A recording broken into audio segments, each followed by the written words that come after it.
Good morning, everybody. Stefan Molyneux from Freedomain Radio. I hope you're doing very well. This is the Sunday morning Church of Philosophy, where we don't go to church, and most people apparently seem to steal from the donation plate. But that's a matter for another time. I hope you're doing very well. Mike, we've got some speaking announcements, if I remember rightly. Yes, we do. We actually just made a commitment to go to A Voice for Men's International Conference on Men's Issues, which will be held in Detroit, June 26th through 28th. Warren Farrell is going to be there. Karen Straughn's going to be there. A lot of very interesting speakers. Paul Elam's going to be there. I'm gonna be there. I'm gonna be coming along with stuff, and we're probably gonna be doing some cool stuff in conjunction with the conference. So I hope anyone Mike, that's did you say A Voice for Men? A Voice for Men. God, I'm so sorry. I thought it was a yodel for men. Oh, I thought it was. so. I've been practicing. Little old lady. Ooh. Anyway, keep going. I hope anyone that's even near Detroit can make it to this conference. It should be a really interesting time. And that's A Voice for Men, yes. Don't search for yodelformen.com. That's not where you want to go. But avoiceformen.com to get your tickets. They are going fast. So, yeah, come out, see Dr. Warren Farrell. Come see Karen Straughan live in person. Come see stuff. Going to be doing some cool stuff. So, and we should have an announcement. Do a little meetup. And just for those who, like, I don't just sort of bungee in and do the speech like I'm there. And we, hopefully can do some, like we did in Amsterdam, have a good old chat. So, I hope people will come. It's a great, I'm really looking forward to the conference. It's a nice venue and great speakers. So I'd really recommend it. Oh, absolutely. Absolutely. And we're working on a couple other side projects to do while we're in Detroit, which we should have some details on soon. But it's going to be quite the deal. So hope everyone can pop out and join us. And that's avoiceformen.com. Get your tickets. Just go. Seriously, go get your tickets. These events end up being a lot of fun, and you're going to regret it come the weekend if you don't end up going. So if you can possibly make it, if you're anywhere near Detroit, make the drive. Fly in, do something, but hope to see you there. It should be a really good time. Yeah, and if you're having trouble finding Detroit on your GPS, just follow the smell of burning fiat currency. That is, it's a plume of smoke. You really can see it for hundreds of miles, so just follow that. Just find the place where all the white people are running in the exact opposite direction, and except for this homeboy, or as I'm known in the colonies, a home fellow.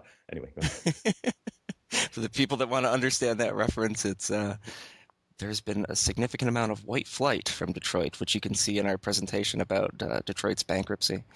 So yeah, and apparently only the white people in Detroit get jetpacks, which is really why I'm going. That's what I understand by the term. But sorry, go ahead.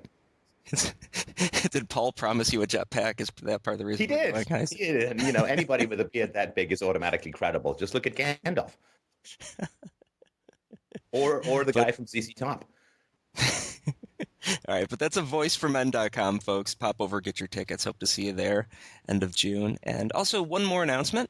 We just released a brand new Freedomain Radio podcast application. If you found it a bit cumbersome to search for podcasts or find things in the past, that is no more the case. If you go to fdrpodcast.com, that's fdrpodcast.com, we have a pretty cool application with a search feature. All the podcasts are individually tagged, all different types of feeds you can subscribe to, lots of really good stuff.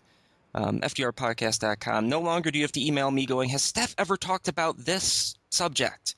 You can search it, you'll find it, it'll become pretty easy for you. But it's really nice still email Mike about that, of course.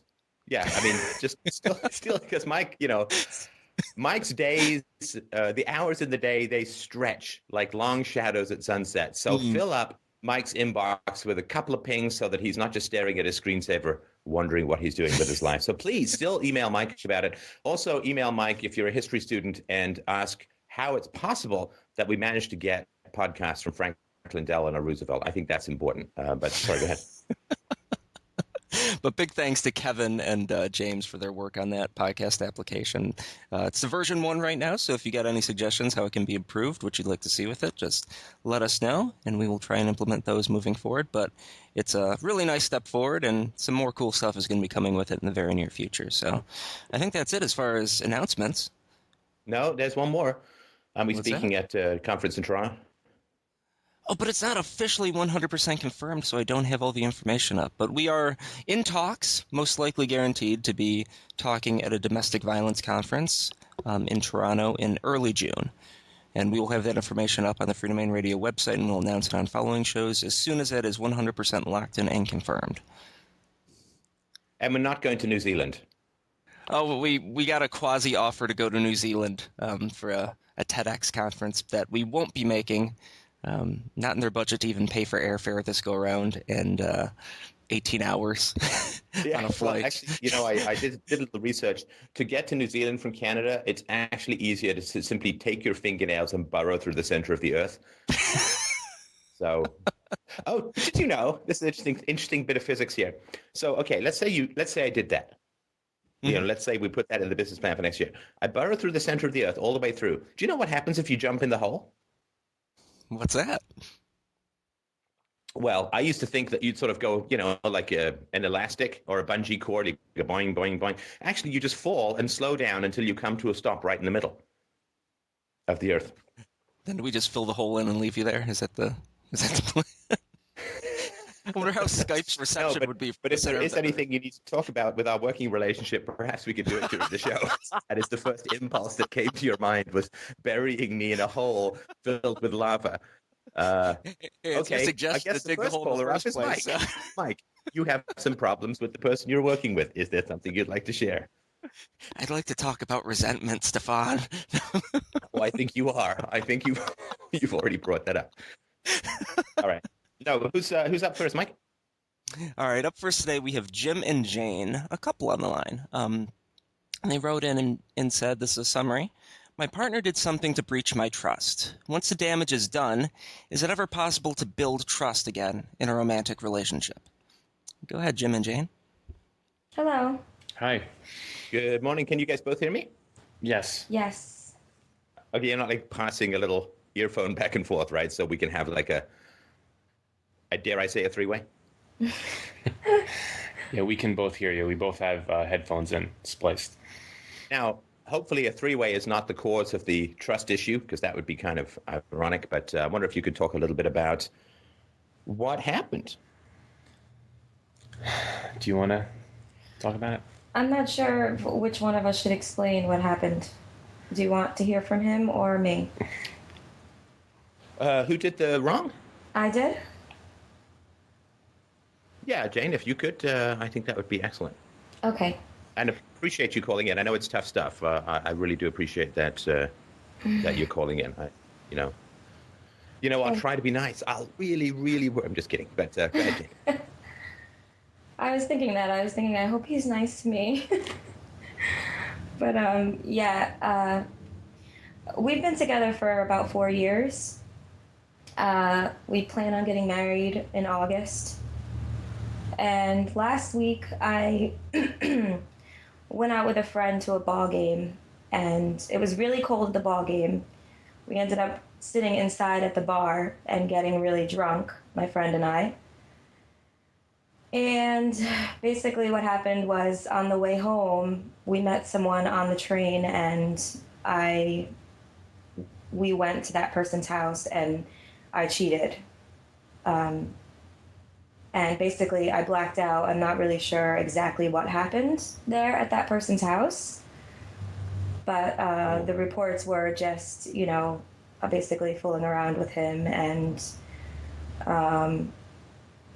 fooling around with him. And so the next morning, when Jim got the report, he woke me up, and I was kind of oblivious because I didn't know. I had blacked out, so I didn't know what happened. And the only reason I really found out what happened was because of the report that the friend that I was with gave. So, yeah, basically that's what happened, and that's what happened. Wow. I'm sorry to hear that. I mean, that's a pretty terrifying experience. To not know what happened. You basically lost time, right? Yeah, and so that's not the first time that happened, though.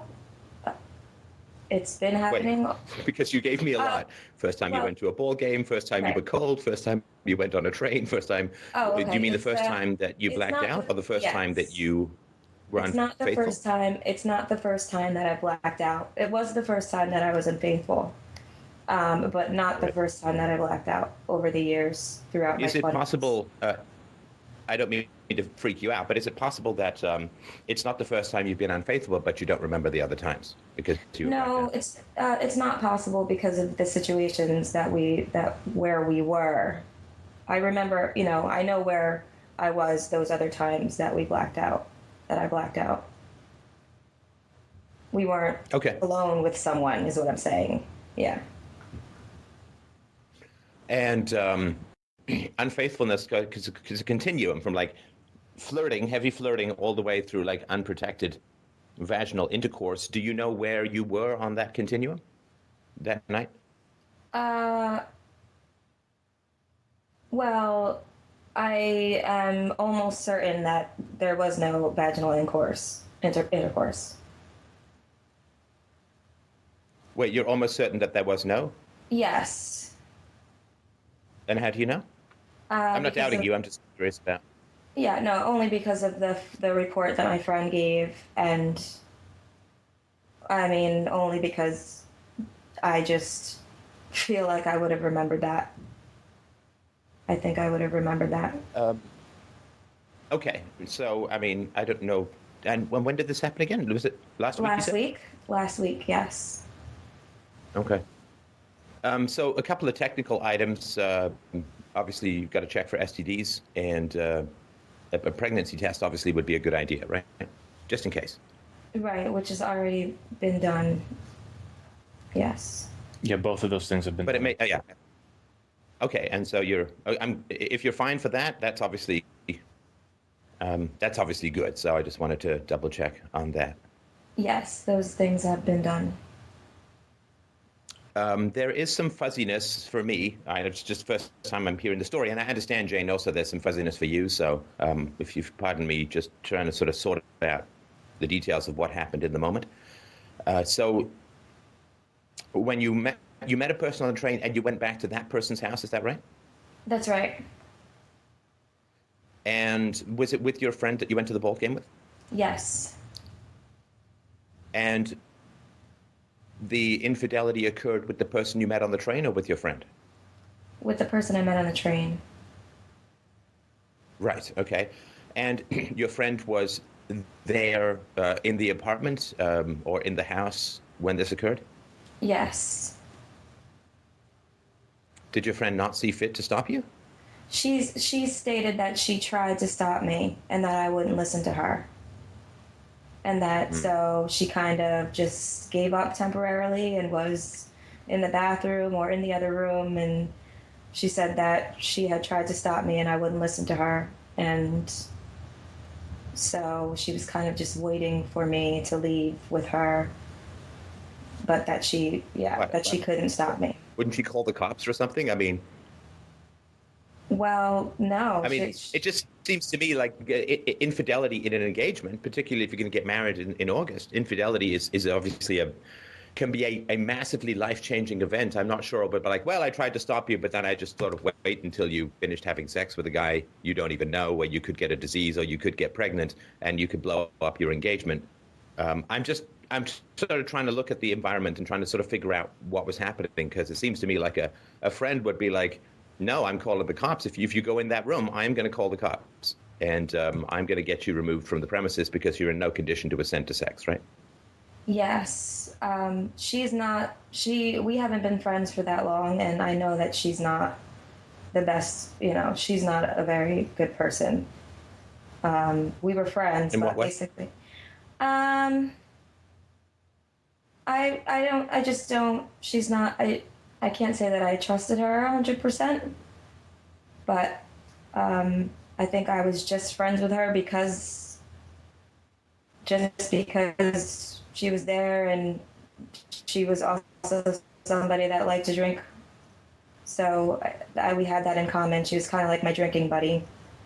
But yes, Right. I know that. Okay, so she's got bad judgment herself, and yes, exactly. So okay. You would think that would be the right smart thing to do, would be to call the cops, but no, that's not what happened. Plus, do you have any memory of her trying to? Sorry to interrupt. Do you have any memory of her trying to intervene?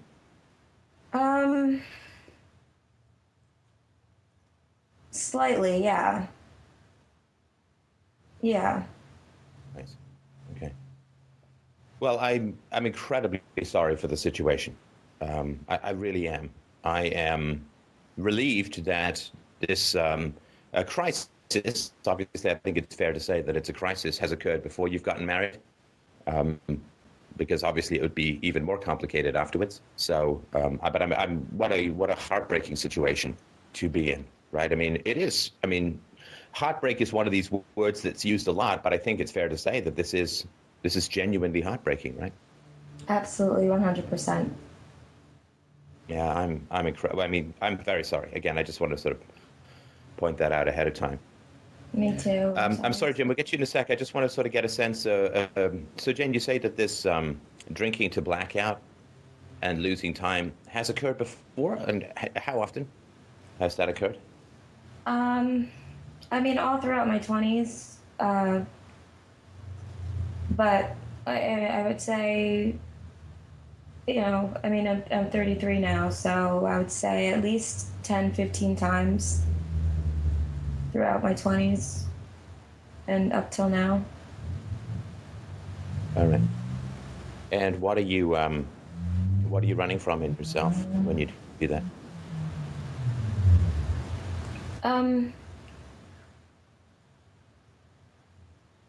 I think initially, I think it's just like a social anxiety issue of me feeling more better able to connect with people when I do have a drink. That's where it starts, is where it's like, oh, it's so much easier for me to be social when I'm drinking. But then it turns into just, wow, this is so much easier and this is way more fun, so let me have another. And wow, it's even easier, so let me have another. And then it's like, it becomes just, for me, I think it's in my head, it's just, it makes it easier, but in reality, it's just making it worse. Yeah, it certainly has a self-destructive element to it. And where do you think the social anxiety comes from? It comes from my uh, my lack of self-worth, I guess, my feeling of less than because uh, because of the work that I'm in, and just I guess the thoughts that I have about myself and the way I judge myself because I'm a waitress. I went to school to become a teacher, and I became a teacher, and then of course was disillusioned by public school system, so resigned and have been just waitressing because I haven't found a school that's in line with my beliefs about how children learn and grow. So, and also just the waitressing is great money. So I think it has a lot to do with, my lack of being able to say, oh, I'm living my life purposely. I have this job that I love, and I'm not able to kind of feel good about myself in social situations. So, Well, that's look, I appreciate that, but that's not the real answer. And the reason I know that's not the real answer, and I don't mean this in a critical way, I'm just giving you the feedback. You say that it's because you're not where you want to be in your life, but you also said that this happened throughout your 20s, right? right. So that can't be the answer, right? I mean, that may be your excuse now, and I don't mean an excuse like you're being a bad person, but if it was, then it would not have happened in your 20s, and maybe it would happen now because you're disillusioned. So let's go further back in time, and let's talk about your childhood.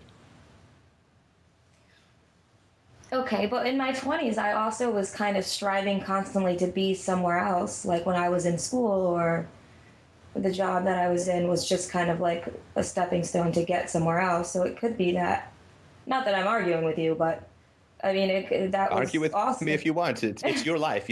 I don't want to erase your opinions or your perspectives at all. But if you say it's because I'm disillusioned and don't want to be, I'm not where I want to be in my life, in my mid-30s, then that would not have been nearly as much the case in your 20s. Like, oh, we all do stuff we don't like in our 20s, but we have this goal of getting somewhere, right? Yeah. So what happened? What was your childhood like? Um, Uh, uh, where do I begin?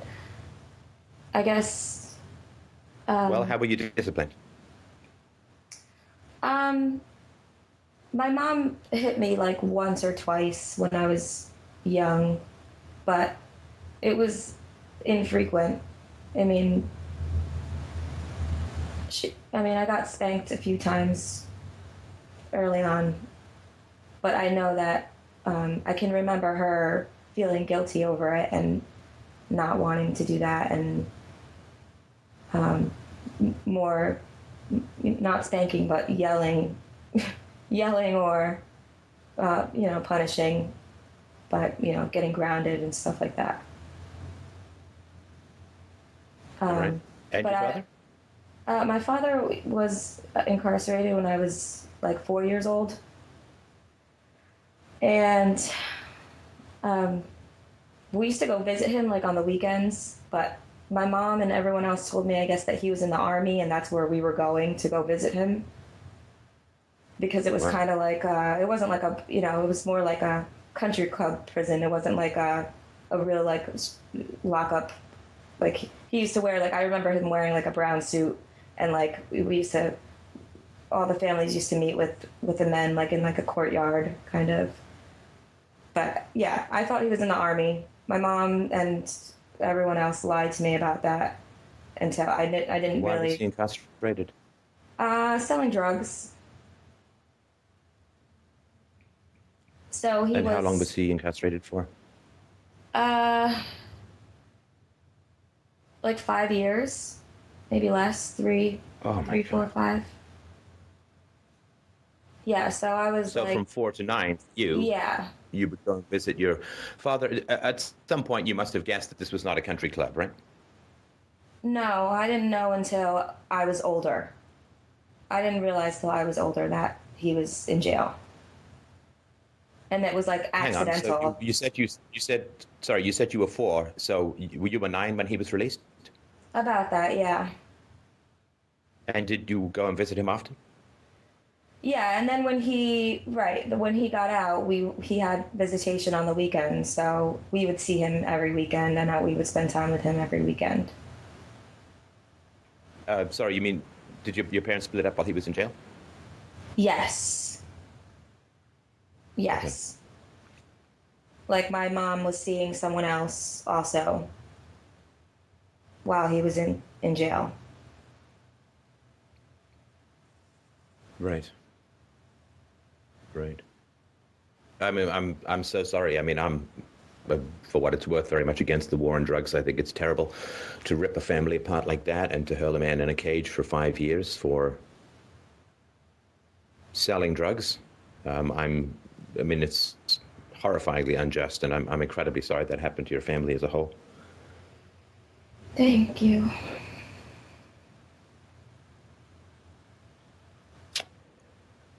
And what was your relationship with your father like after he was released from prison?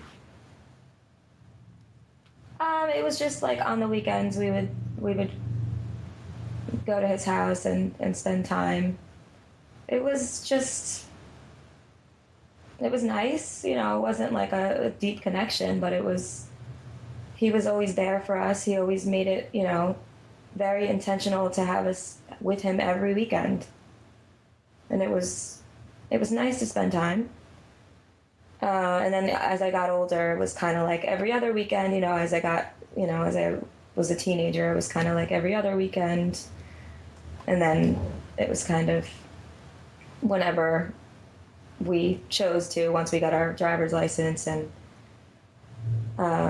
but it's always been, a constant. Our relationship is, he's there for me, we love each other, but it's kind of, things aren't really spoken of. Certain things aren't really spoken of. Like what? Like, when he was in jail and what that was like for me.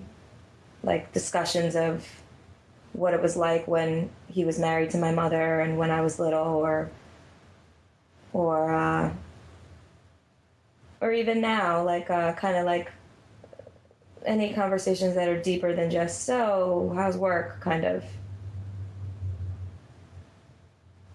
Right. Yeah. And have you talked to your mom about all this stuff that happened when you were a kid? Yes, we've talked about it. And what is the conversation like? How does that go?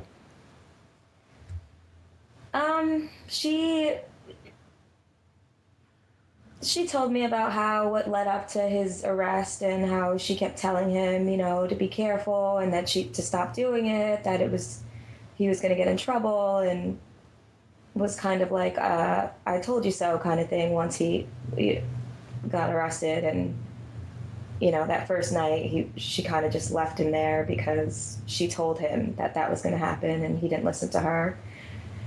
And so she was always loving when he was away. She was always there and loving, and loving, but she worked. So I remember like being home alone. Like we didn't go to like latchkey or anything after school, but like coming home from school and her not really being there, just like me and my sister.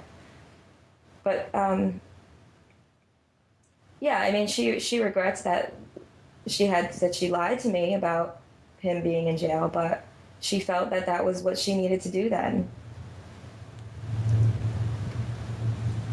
What sort of men did your mom go out with after this? Well, she was actually married to the man that she was with when she was married to my dad. He was loving. My stepfather is loving. I'm and sorry, I just missed that part. Hang on. So was she married to your dad? She was, yes. So and she then was you said married. she was. She was married to my dad, and then when he was in jail, she met my stepfather, and she was dating my stepfather, who is now my stepfather. And then she divorced your dad and married your stepfather? Yes. But yeah, like when my dad was away, I don't remember her like dating random men. Like I don't remember. I think I remember just one time seeing a man leave the house, just one time, like, and being like, oh, who's that kind of thing. But like she didn't date, it wasn't like random men. It was just like basically my memory is just of like her seeing my stepdad when my dad was away, and him being very loving and totally cool. Your stepdad, you mean? Yes. All right. And so you have a good relationship with your stepdad? Yes. Mm-hmm. And what's he like? He's funny and kind. Yeah, he's funny and kind. And loving, very loving. The only thing that I really know about your stepdad is that he met your mom and he said, oh, you have kids. Do you have siblings? Yeah, I have a sister. You've used we, right? Yes. Okay. So your stepdad met your mom and said, oh, you have kids and you're married to a guy in prison. Yeah. Why would he get involved in that kind of situation? Because my mom is beautiful. Right. But he was also married at the time, and he has two sons. But I think they had met at the time they met. Both of their marriages were, shitty. So I never really talked to my dad about stepdad. Let me make a guess, Jane. This is an educated guess, but it remains only a guess. The guy you met on the train last week, was he a good-looking fellow? I hardly remember. It's embarrassing, but I hardly remember. Oh, so you blacked out not just when you blacked out, but also the memories that led up to it. Yes. From when we left the game, I don't really remember from even leaving the game, really. Right. Well, the likelihood is that he was a good-looking fellow. Because of course your relationship, your parents' relationship right now, or your mom and your stepdad's, was founded on betrayal, right? They were both married. They had affairs, and then they got together, right?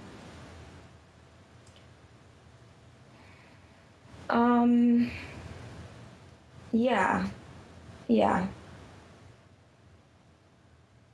And now your marriage is going to be now founded on betrayal, right?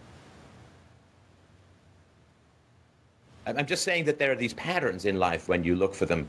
And you don't usually have to, we've been talking for like half an hour. You don't usually have to look too deep, but you can find these patterns, right? Mm-hmm.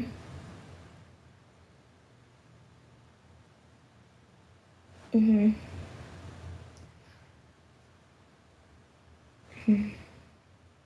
All right. And so, Jim, do you mind if I ask you some questions? Sure. How attractive is Jane? I'm sorry to ask you this with Jane in the room, but physically, right? 1 to 10? Yeah, she's very attractive. Very attractive. All right. Very attractive, yes. Okay. And Jim, tell me a little bit about yourself. What would you like to know about specifically? Well, we could start with the present, which would be more making small talk. So let's go to the childhood. How was your childhood?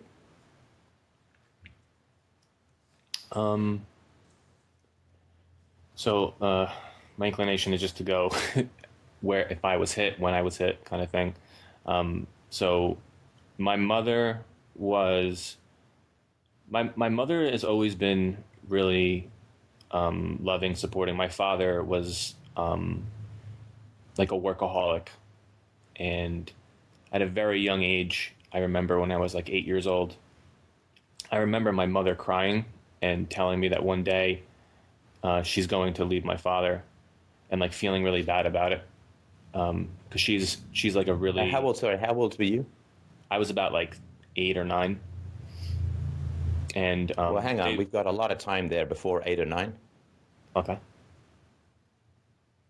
What happened before then? Before 8 or 9. Yeah. I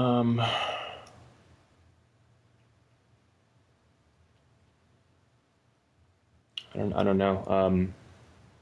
I mean, there's things that throughout my life, like with my father, Yeah.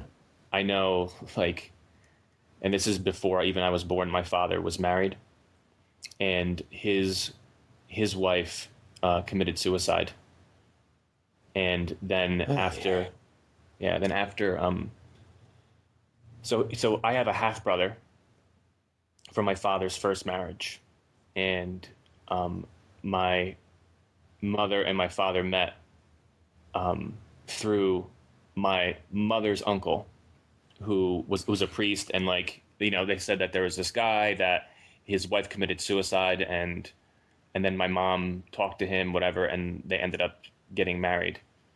And this is actually a conversation I had with my mom about like, what had you marry my dad? Like, with all of like his behaviors, the stories I hear about my father, like infidelity that he has done, and all of these things. You mean with his first wife? With his first wife, and I even asked my father like flat out, like, did you ever cheat on mom? And he was just like, no, like, and it's just, I don't believe him. Like my father is like, but you said there was infidelity. Was there infidelity with your father and his first wife? I don't know, but I would assume, I mean, I don't know for sure, but I would say my half brother would say absolutely, but maybe wouldn't even admit it. And do you know why his first wife killed herself? I talked about it with my half brother, and I don't know the specific reasons, but I know that my father didn't treat her well. I know that for certain, just to see how my father treated my mother. but I don't know the exact Okay. reason. I can't like just pinpoint it and say what it is.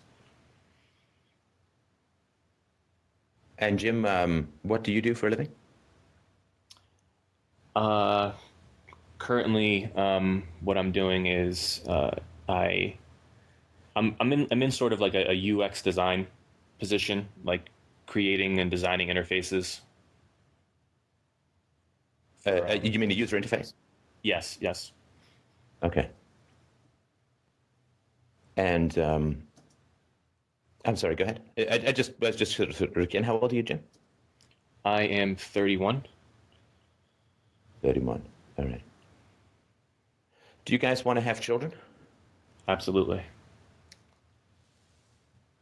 Okay, both of you, right? I mean, sometimes people Yes. say absolutely. I haven't talked it over.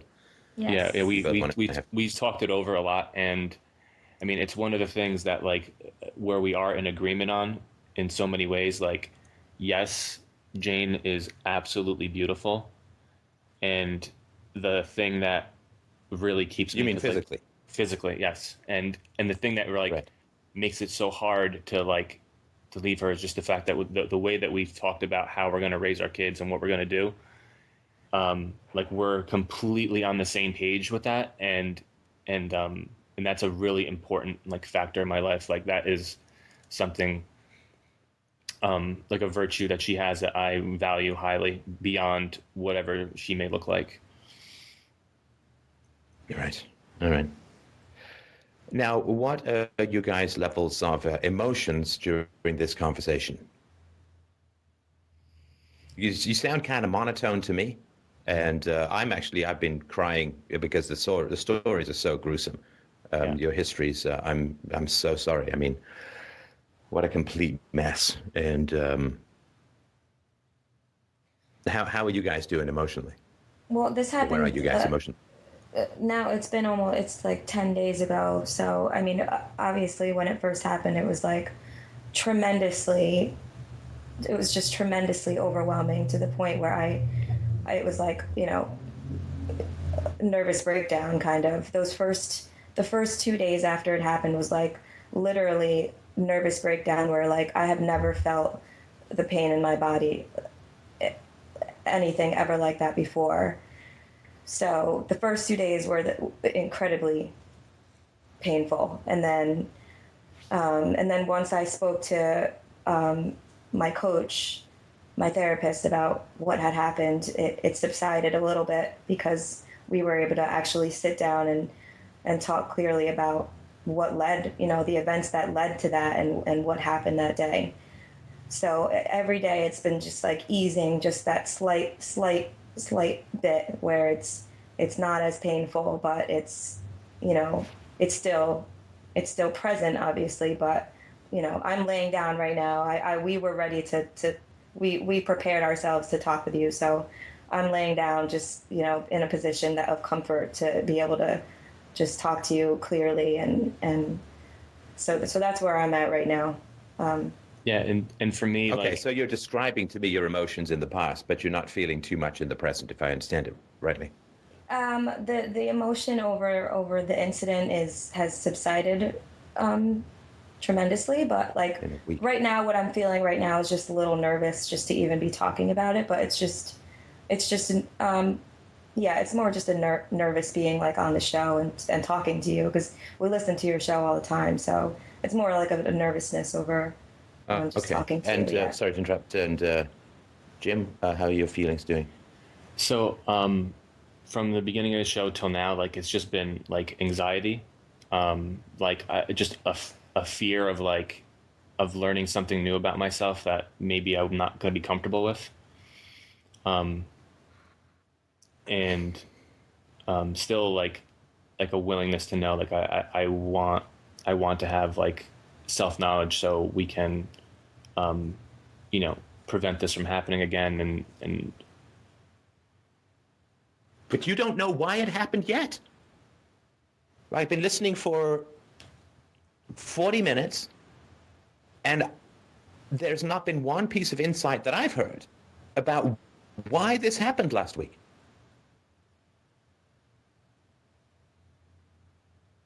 You guys seem to me to have had one of the worst disasters that can befall a couple,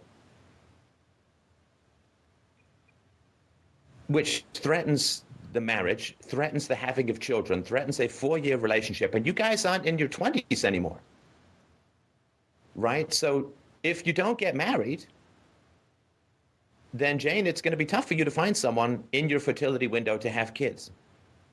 So this is probably, I would say, the biggest disaster that has befallen you as adults. You don't seem to feel very strongly about it, and you don't seem to have any insight as to why it happened.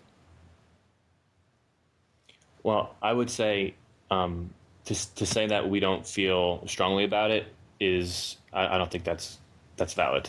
I just asked you. You said I feel a little nervous. I'm lying down, but the feelings are better than they were a week ago. A week is not enough time to recover from this. I'm not trying to tell you guys what you're feeling, but you're speaking to me in a monotone. There's no emotional connection that I can hear, and I can't see you, so I can just go by what I hear. There's no emotional connection when talking about your children. And there's no, how could this have happened? I mean, I have some thoughts or ideas about why it happened. But the important thing is for me to see whether you guys have thoughts or ideas about how this happened. I mean, it's a complete catastrophe. And it doesn't seem that you know why it happened. Yeah, well, I mean, after the first couple of days after it happened, we have what we talked about was, how could this happen? Like, where did this come from? And it was more like talking about the fact that he didn't really know about, my blackouts before we were together. Or he didn't know about your blackouts in your 20s? No, not really. No, like. Wait, what do you mean not really? Come on, give me some clarity here. Don't give me fogland. Did he know? Did you tell him openly that you drank to the point of blacking out in your 20s? No. Okay, so he didn't know. Not really, but he didn't know because you didn't tell him. Have you drunk to blackout? Right, now's the time for complete honesty, right? Have you drunk to blackout in the 4 years that you've been with Jim?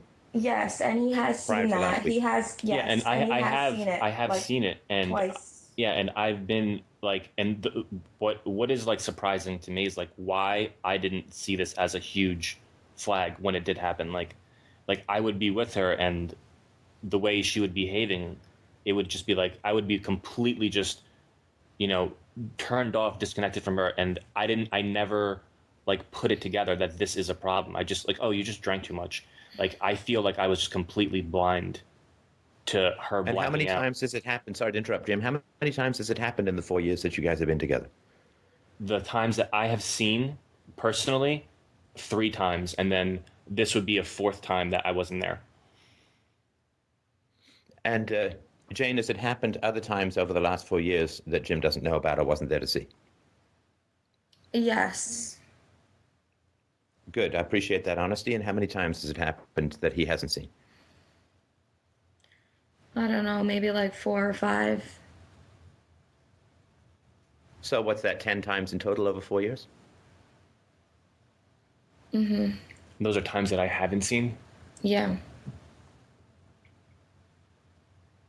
And is this a surprise to you, Jim? Yes, the times that I haven't seen. And Jane, do you remember, I know it's tough to remember what you don't remember, but do you remember how many times it happened in your 20s?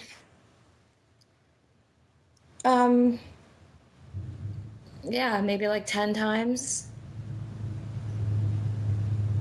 Okay, so 20 times or so that you can remember, maybe a few more, maybe a few less, but 20 times as an adult you've drunken to the point of complete blackout, lost time, who knows what happened, right?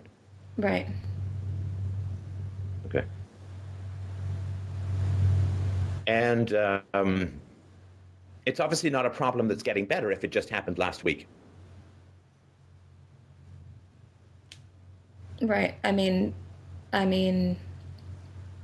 it's just he doesn't really drink, so it's usually when I'm in the company of other people that do drink. It doesn't happen often because usually I'm with him and he doesn't really drink. So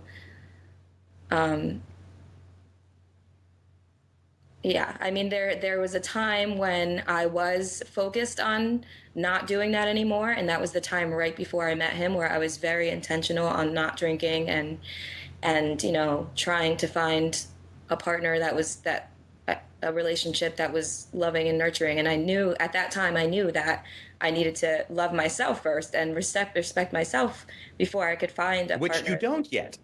Which you Right. don't yet. Yes, that's Because right. you're with, I mean, this is why I asked about your friend at the beginning, because you're with friends who are willing to let you commit life disasters, who are there enabling right? I mean, you're on a train and you all start chatting with this guy who turns out to be fucking predator, frankly, right? Right. And she's like, yeah, let's chat with this guy. We're going to flirt. I mean, the sex at the end of the evening happens after hours of preventable choices beforehand, right? Right. I mean, your friend could not have done more harm to you by allowing you to drink, by flirting with this guy, by saying, "Yeah, let's go to his house," and yeah, you're drinking to the point like this is who you're surrounding yourself with, right? And Stefan, I want to say something about that because this was a friend that I have seen drink and start fights with people, and So why are you letting him be friends with your fiance? Oh, this woman, rather. Sorry, why are you letting Right. her? So I mean, you're not stepping in and saying this person is toxic. Yes, I did. You drink to the point of blacking out. Don't be with someone who likes to drink. I did. I had the conversation, and I didn't want to hang out with her. I stopped hanging out with her, and we stopped hanging out with her for like 3 months. So but then, Jane, did you hear Jim's? Sorry, Jane, when did you have? I'm sorry to interrupt, but I really got to get to the core here. Jane, when did you hear the conversation with Jim about don't be friends with this woman? About When did that happen? 2-3 weeks before the incident. And what were your thoughts on the issue? He asked thought me she was still a specifically, friend. yeah, he just asked me specifically, what is it that you like about her? Why do you want to hang out with her? And I said it was just because, we had fun together. We laughed a lot together, and it was basically just like, yeah, like she drank with me. Wait, sorry. I got two stories here, right? So, Jim, did you say don't be friends with her, or did you say what do you like about her? Those two aren't the same, right? Yeah, no, he didn't say don't be friends with her. And I Okay, knew Jim, why didn't you say don't be friends with her? I didn't want to tell her what she needs to do or not do. I just wanted to express the way I expressed it. I was like, if you're going to do that, like, I don't want to be around you. Like, that's the way I put it. If you're going to like hang out with her and get drunk, like, don't come home because I don't want to be around you. All right. And then this happened. So he didn't tell me, like, he didn't want to tell me what to do. He just Right, but he told you that he found this person extremely unpleasant and dangerous, and he didn't want to have anything to do with her, right? yeah, he did. So you don't listen to him about very important things. I bet you wish you'd listened now, right? Absolutely, yes. Okay, so you do your own thing, even though your partner has massive fundamental issues with a friend of yours to the point where he doesn't even want to be in the same room with her. You're like, no, but we have fun, so you go and do your own thing anyway, right? That's what happened, yeah. That's what happened. Okay. And this is after 4 years. You don't respect his perspective or opinion, Jane, to the point where you're willing to listen to him and say, well, if you have a problem with this friend, you're my fiance, we're going to get married. If you have a problem with this person and you can make a good case, right? You drink to blackout, she likes to drink. This is a terrible combination. But you didn't want to listen, right? No, I didn't want to listen. Okay, so Jim, this is the reality. This is the empirical information that you have about Jane. That she doesn't listen when you point out this is going to be extremely dangerous, it's toxic, it's going to have a destructive outcome most likely, and I don't want to have anything to do with it. She won't listen to you. She's going to go and do her own thing. Well, not anymore. Not now. Oh, come on. That's why I was asking about how this happened and what led up to it in your childhood and your history. And there's not any insight as to why it happened and how it happened. So as you understand, the addict will always say, never again, right? Always says, never again. But unless there's a fundamental emotional connection, in my opinion, as to the cause of the self-destructive behavior, then it's going to happen again, right? The amount of intervention it takes to stop. Jane, when did you first drink? When I was 20, 21, 20, earlier, maybe. You didn't drink as a teenager? Yeah, but it wasn't to black out like that. That's not what I asked, Jane. You need to be honest with me. I didn't ask when did you drink to blackout. I asked when did you first drink? Yeah, like 16. 16? Not any earlier? Maybe 15. 15 the earliest. All right. And when did you first get drunk? Not to blackout, just drunk. Was it 15. when you were 15? Yes. Okay, so you first started having a drinking problem. Anybody who who drinks to the point of getting drunk has a drinking problem because you don't know when to stop, right? Mm-hmm. And when did you first drink to blackout that you know of?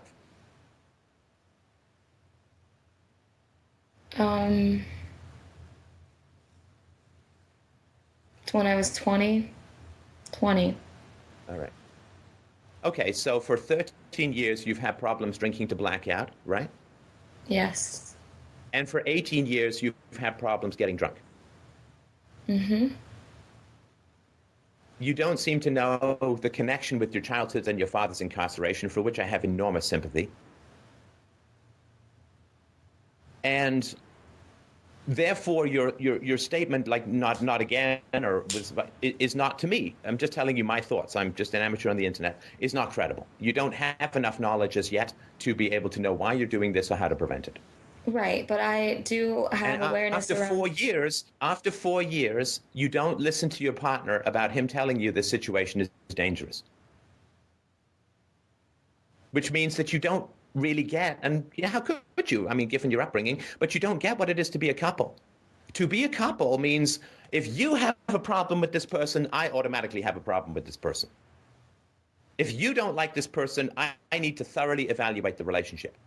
Because Jim's opinions and perspectives need to be as important to you and sometimes more important to you than your own. That's what it means to be a partner with someone, is to listen and to change your behavior based upon what your partner wants and likes. And he's not saying, let's go join the Hare Krishnas and stand around, shave our heads at the airport and beg for loose change. He's saying, you have a huge drinking problem. Don't hang around with another person who has a huge drinking problem. Is that an unreasonable thing to ask for? No. No, it's not. It's a perfectly reasonable, keep your fiance safe, and you didn't listen. Which means that you do not respect his opinion enough to interfere with your own desires in the moment for the sake of the long-term health of your relationship. Did you ever have sex while blacked out before, while drunk in your mid-teens, while blacking out in your 20s? Did you ever have sex before while you were drunk or blacked out? Yes. How many times?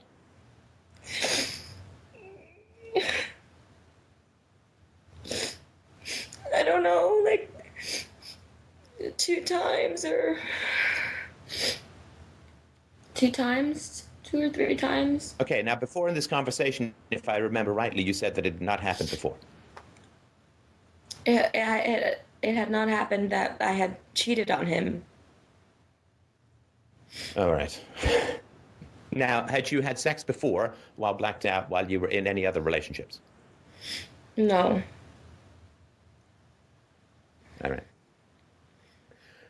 Now, Jim, did you know that she had blacked out and had sex before 2 times? That she remembers? No. I didn't know. Okay. So, I mean, Jane, you're still withholding information, right? He needs to know, obviously, absolutely everything. Right? So a week after this happened, you're still withholding essential information that he needs to evaluate what's happening, right? Yeah, but there was a lot that was said. Don't give me a but. No, don't give me a but. Is there anything else that Jim needs to know about this, your history, the drinking, the sexuality? Is there anything else that he needs to know at the moment? Now's the time.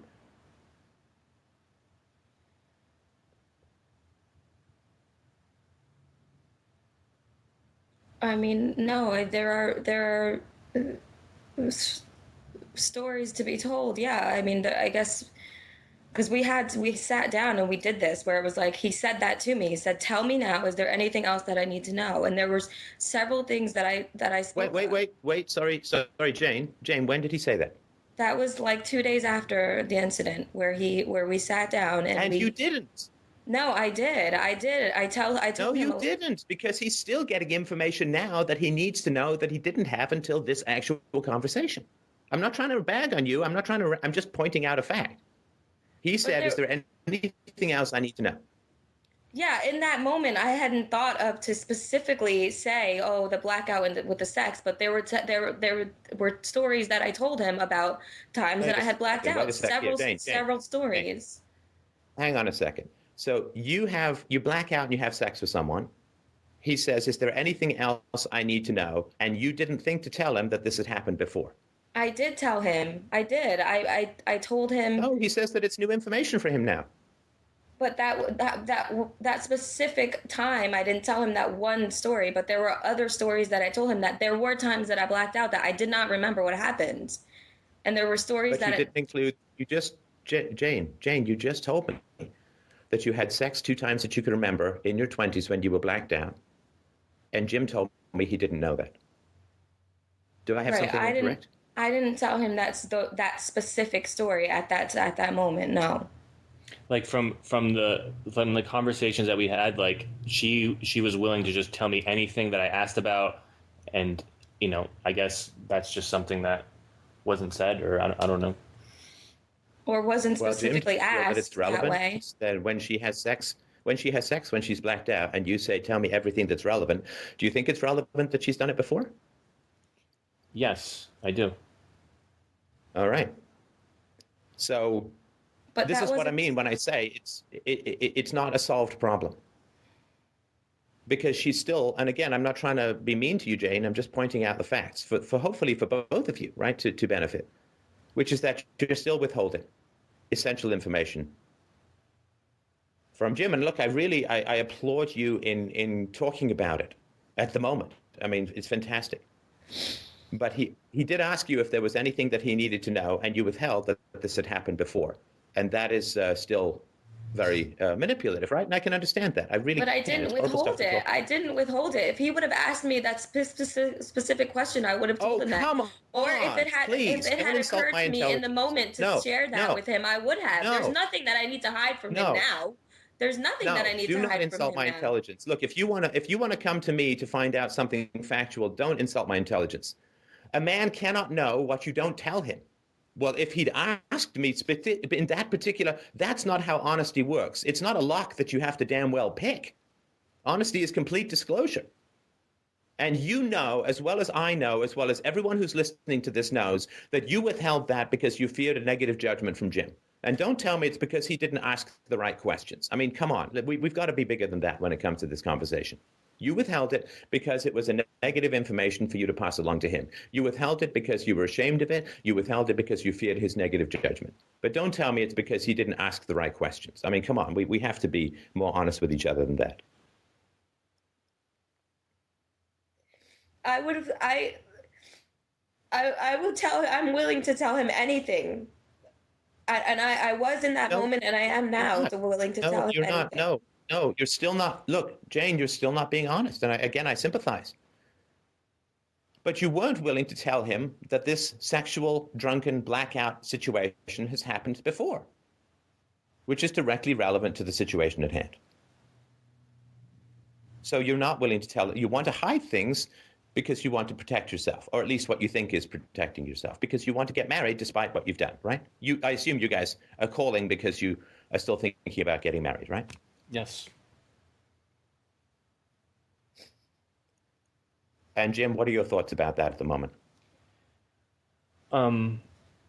Like I do know that, like, I think there is like a kind of divide where you're saying, like it's hard for me to even speak now. It's just like a woman not Well, no, disclosing tell me what everything. you want to look. Sorry to interrupt. Tell me what you want to talk about if what I'm asking is interfering. What do you want to say? I mean, you can throw my question out the window. I mean, this is a big conversation. Could be a life-changing conversation. So, Jim, what do you want to talk about? Where's your heart? So the part that is most alive is that the refraining from telling me certain things, like just withholding, like that seems like a bit of a pattern. Like the relevant information, it's just like, well, you didn't ask, and I didn't think it was relevant to tell you. It seems like, I don't know if this is just a stereotype, but like, I'm sorry to interrupt you, Jim. That is a lie. That I'm sorry, Jane, to say it this boldly, and I'm not saying you're sort of consciously being nasty or anything, but that is it's a lie, right? To say, well, you didn't ask me, and I didn't think it was relevant, because it's so obviously relevant that you'd have a child to not notice that, right? So, okay, so lying is a problem, right? yeah. Okay, sorry, go ahead. And I mean, I don't know, maybe you did say it already, but like I really would like to know what the root cause is, and maybe I'm not seeing it right now, and if you could literally just say what that is, like I want to know what the root cause is so we can prevent this from happening again. Well, first of all, you can't prevent it from happening again because you're not her, right? Right. And you already tried to prevent it from happening a month ago when you said, don't hang around with this alcoholic skank, right? Who ended up enabling and facilitating this completely disastrous event, right? Right. Where she could have been raped, she could have gotten pregnant, she could have got AIDS, she could have got some STD, right? Guys who will bang drunken women on buses, on trains, sorry, or that they meet on trains that day are not well people, to put it as nicely as possible, right? So you already tried to exercise your authority in the relationship and prevent this from happening, right? Yeah. Yes.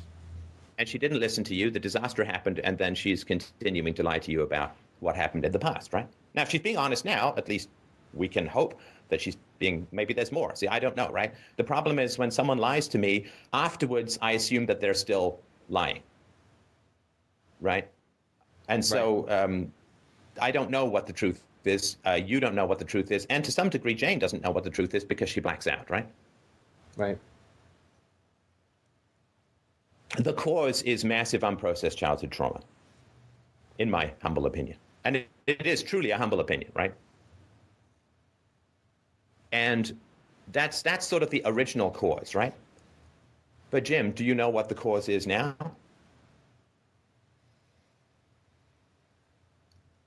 No, I still don't. I still don't.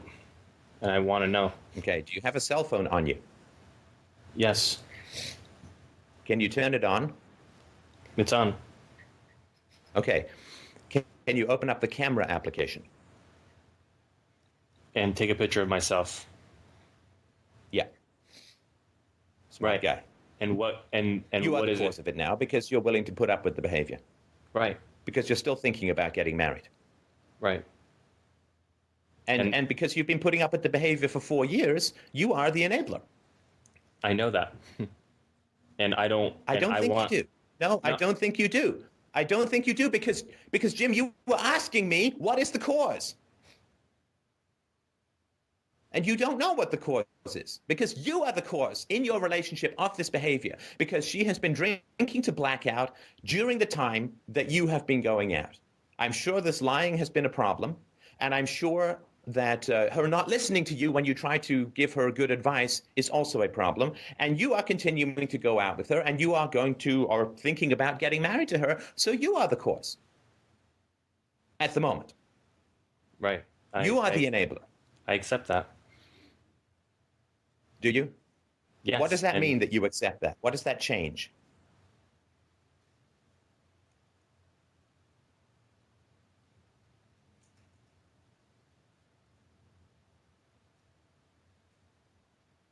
I don't know.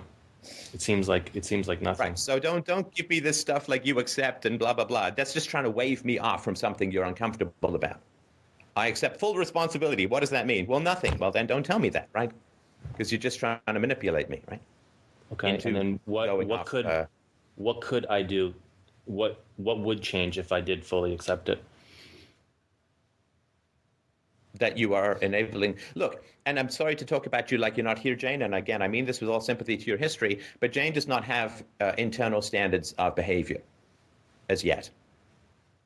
She does what she can get away with, which is typical of people who have addiction problems. She does what she can get away with, which is why she will glom onto and use her physical attractiveness to glom onto a man who will not challenge her fundamentally on this kind of behavior, right?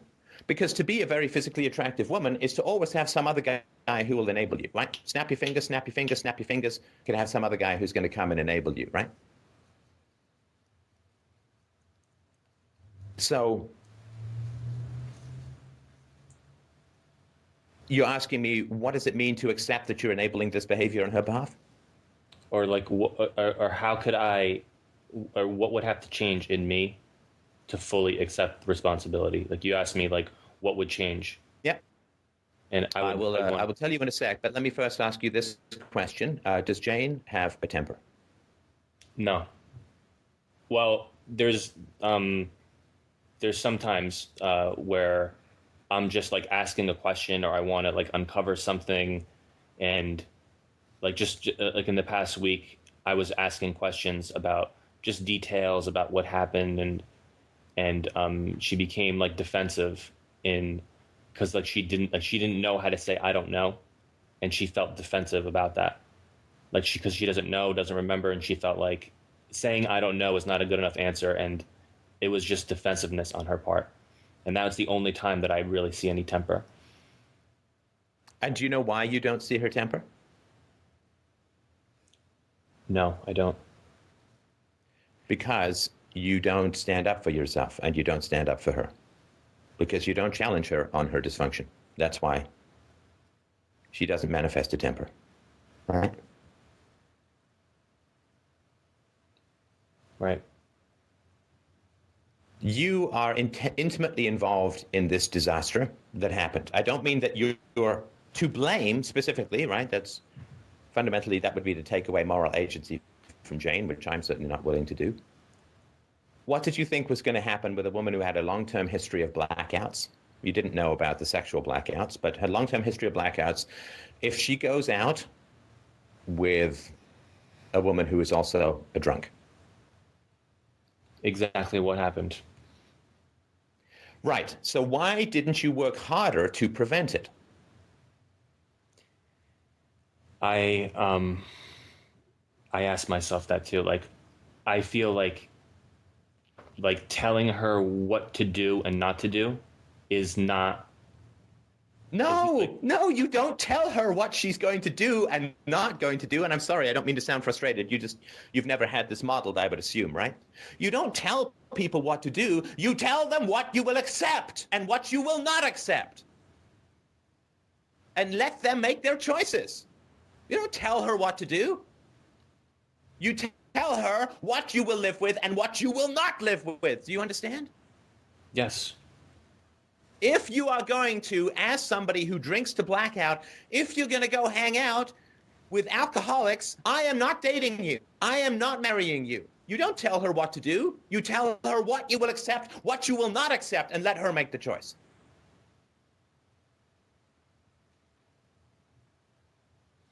Because you're like, well, I don't want to be a bully. I don't want to tell her what to do. No, it's like I don't go into a restaurant that serves Thai food and say to them, you've got to goddamn well make pizza here. I say, oh, I feel like pizza. That's a Thai food restaurant, so I'm not going to eat there. I tell them implicitly what I will accept and what I will not accept. And if I want Thai food, I go there. And if I don't want Thai food, I don't go there. I'm not bullying and yelling at them. I'm just telling them what I will and will not accept. So I have told her that I would not accept it, and now it happened. So is there... No, you have not told her that she will not accept it. No, he told me that he told me that he just doesn't want to be around it. That's what he said. If you're gonna do that, then I don't want to see you. I don't want to go to the ball game with you and go to the train with you and go to the guy's house with you, right? Yes. Okay, so you didn't say... I don't want to be there with you. Then go do it by yourself. If you've got a drinking problem, you're going to be around people who've got a drinking problem. I'm not marrying you. Right. I'm not dating you. Right. That's called being assertive, not like, well, I don't want to be around when you play Russian roulette because I don't want to clean up. Right. Right.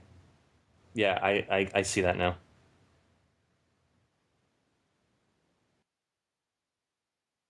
Mention, I definitely like held back and did not want to be, I guess, like ruthlessly honest. That what she does is, hang on.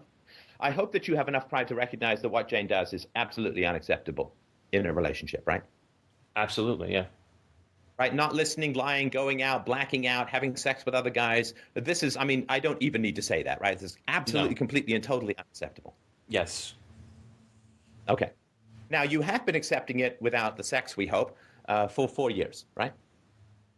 Yes. So why do you accept it? Why don't you have standards and take a stand? And I'm not trying to say like, well, you should and you must. I'm the why don't you? Why? I'm asking a genuinely curious question, which is why is that not on your in your vocabulary? What happens if you do that?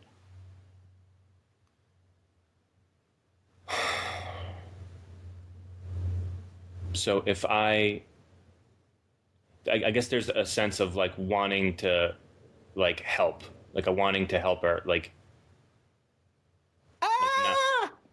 Oh, don't tell me that. I can't take it. I'm sorry. I hate to interrupt you after I just asked you. You can't possibly imagine that this was helping her. You can't. Like, you can't tell me that, right? No, and not enabling her. Because you not taking a stand ended up with her in a potentially life-threatening situation. Right.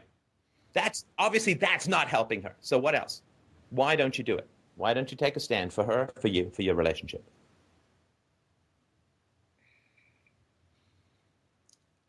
It seems like I don't think it's a rational thing. I think it's just like this something subconsciously, I don't know what it is, like stops me from being assertive. I know it's something, but what is it? You say you guys want to figure out how to not have this happen again. Yeah. But you got to know why it happened. So why don't you take a stand with her for yourself? And I know it's a tough question. Yeah, the honest answer is, the honest answer is on the tip of your tongue. It wouldn't happen, but why? The honest answer is I don't know. But I want to know. I want to know. I want to discover that.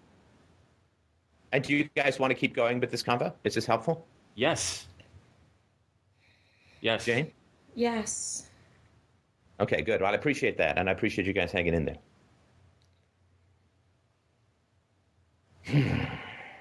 I mean, is it that he just wants to be with me, so he just avoids that confrontation or that decision, right? That's why, is because at the end of the day, like, he knows that if he is assertive with me, then we might just break up, and he maybe subconsciously he's not willing to do that. Smart girl. You should be a teacher. Yeah, because the relationship will be threatened if he stands up for himself and stands up for you, right? Obviously, Jane, I'm sure in hindsight you wish he'd been a hell of a lot more assertive about this drinking stuff, right? Yes, absolutely. Right. So what was comfortable in the moment or easier in the moment turns out to be a hell of a lot more difficult in the long run, right? Right. Yeah. All right. So the reason, Jim, that you don't stand up for yourself is that you fear that she's going to leave you if you stand up for yourself. In other words, that she has chosen you for your spinelessness, and if you grow a spine and stand up for yourself, then she's going to dump you, right? And that doesn't have anything to do with, that has nothing to do with her. That's to do with your mom, which is that you did not have a strong enough bond with your mother that you could be assertive without threatening the bond, right? In other words, if you were assertive as a baby, as a toddler, as a child with your mother, if you were assertive, then you faced rejection from your mother, and therefore you have found that with regards to women, you get along by going along. That if you manifest yourself fully or even partially in the relationship, if you materialize from the ghost of masculine compliance, if you materialize in your relationship with a woman, the woman is going to kick you out. Tell me if I'm wrong. I'm just trying to process everything you say. Like, it seems like yes. Well, no, we can test this, right? My daughter disagrees with me strongly at least a half a dozen times a day, which I think is fantastic. I welcome that. Right. I never want her to agree with me because I'm bigger or because I'm daddy or anything like that. She disagrees with me about places we went, memories I have, and she's, half the time she's right. And I thank her for correcting me, and I appreciate that. And so my daughter, at least 6 times a day, at least, this is just off the top of my head, disagrees with me. And I consider that foundational to our bond. We don't have a bond if she can't disagree with me. We have compliance, which is the opposite of a bond. A bond occurs and is necessary when people disagree with each other strongly. That's when you have a bond. That's when you need a bond, right? Right. And the bond is strengthened by, the bond is the degree of disagreement that is allowed and fostered and encouraged and resolved in a relationship. That is what a bond is where you disagree. So my question to you, Jim, is when you were a child, were you allowed to strongly disagree with your mother? Allowed to strongly disagree. I can't think of any time that would have been the case. You would have thousands of examples popping into your mind if that were the case. If you were to ask my daughter, are you allowed to disagree with your dad? She would say, oh yeah, all the time, blah, blah, blah, blah, blah, blah, blah, blah, blah, blah, blah, blah, blah, blah, blah, blah, blah, blah, and that's just today. So if you can't remember being allowed to disagree with your mother, it's because you didn't have the bond, which is the disagreement, the capacity to disagree, talk about it, and resolve it. So if you're not allowed to disagree with your mom, then you, like me in my 20s, and like most men around the world, and certainly in the West, you are whipped. And it's not Jane's fault fundamentally. She's just cashing in on that. It's like the horrible pay it down the chain from mother to girlfriend to wife to mother to girlfriend to wife. But your mom fucked you up by not allowing you to disagree with her, which means that you're not trained to negotiate with women. You're not trained to negotiate with women, which means that you don't respect women. Right? Because if you respected women, you would disagree with them. And then if they got hysterical about you disagreeing with them, you'd say, well, I'm sorry, this not, I can't self-erase in a relationship because then I can't have a relationship. It's like castrating yourself for better sex. It doesn't work. And I've noticed you were raised to be a little toy robot, Lord Fauntleroy compliance to the matriarchy. And so for you to have an opinion that is different from a woman is to be rejected by a woman. And because it comes from your childhood, to disagree with a woman and stick to that disagreement is to fucking die. Because when you're a child, you comply with your mother's wishes because she is literally the source of your life. She gave birth to you, she breastfeeds you, she comes and gives you food in the middle of the night, she cleans you up, she keeps you from getting rashes, she bathes you, she takes you to the doctor.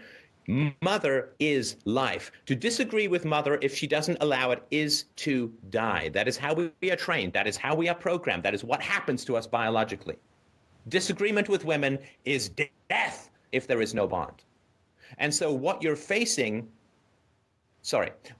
avoiding by refusing to be assertive with Jane is called annihilation panic, which is a fear of literal death, a fear of non-existence, a fear of becoming a ghost in the jungle, a baby on an iceberg set adrift, abandoned, sacrificed, denied, dead.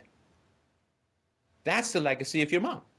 That's the terrible power that mothers hold, and how often they exercise that power over their children, and in particular boys. And in particular boys if they have a bad relationship with the father, because then all of the thwarted negativity towards the father gets poured out so often on the boys. And so for you to disagree with Jane and to have standards with Jane is to threaten what you call the relationship, which is codependency, but what you call the relationship is to threaten that. And what that does, if you stand up for Jane, I'm not saying to Jane at her expense, for Jane, because I asked Jane, would you have liked it if he'd stand up for you? She's like, God, yes, I need that. Because I fucked things up royally last week. And if he'd been more assertive, that probably wouldn't have happened. But if you stand up to Jane, you will feel the true terror of the fear of death as an infant and as a child in disagreeing with your mother. You know, people always call the twos the terrible twos. Well, that's when the child develops an ego and learns how to say no. It's not the terrible twos. It's the terrible parenting twos. It's not the terrible child twos. But this is what I mean when I say you don't know why this happened. You chose a woman who ignores your preferences and acts in a destructive manner because your mother ignored your preferences and acted in a destructive manner. And Jane, you chose Jim because he facilitates that, because he doesn't interfere with your selfish preferences in the moment, because you grew up without a dad. Your dad couldn't exercise any preferences. He couldn't even leave prison. And what did you say about your stepdad? He's nice and he's funny. Well, fuck that. That's not what you need from a dad, nice and funny. That's what you need from a comedian or a waiter. What you need from a dad is, what the hell are you doing? Why are you drinking at 15? Why are you getting drunk at 15? Why are you having blackouts? Why are you with this spineless guy? That's what you need, not someone who facilitates you or these bad decisions or bad behaviors. You need a dad who's going to step the fuck in and intervene when your life is heading for disaster. Right? If you were to say to me about your stepdad, oh man, he can be a total bastard sometimes. He really tells me the way it is, and I really hate that he does that, but it's really great that he does that. No, what did you say? He's nice and funny, which means he's not interfering with your self-destructive tendencies, right? Tell me where I'm wrong. If I'm wrong, I'm wrong. These are my thoughts. I mean, from what I'm hearing, like, it's spot on. It's spot on.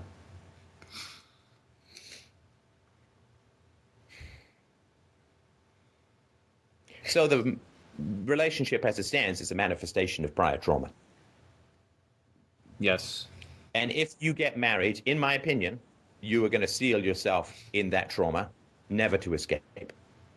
Your childhood will enclose around you like a black acid womb and continue until you're both dead, which you will probably pray for sooner rather than later, because you do not have anywhere close to the level of self-knowledge that you need to overcome this history. And if the relationship is a plain manifestation of avoided trauma,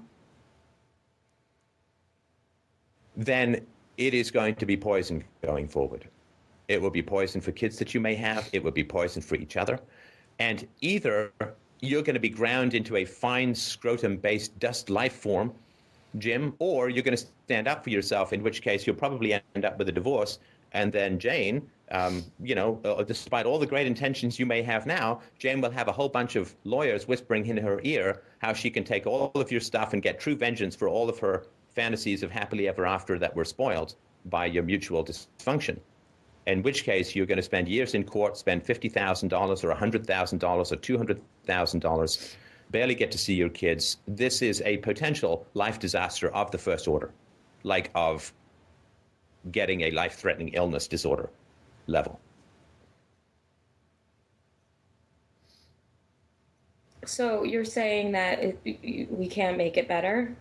That there is no way to make it better, or to have awareness around what we've discovered, and consistently have awareness around that going forward? By August? What do you think?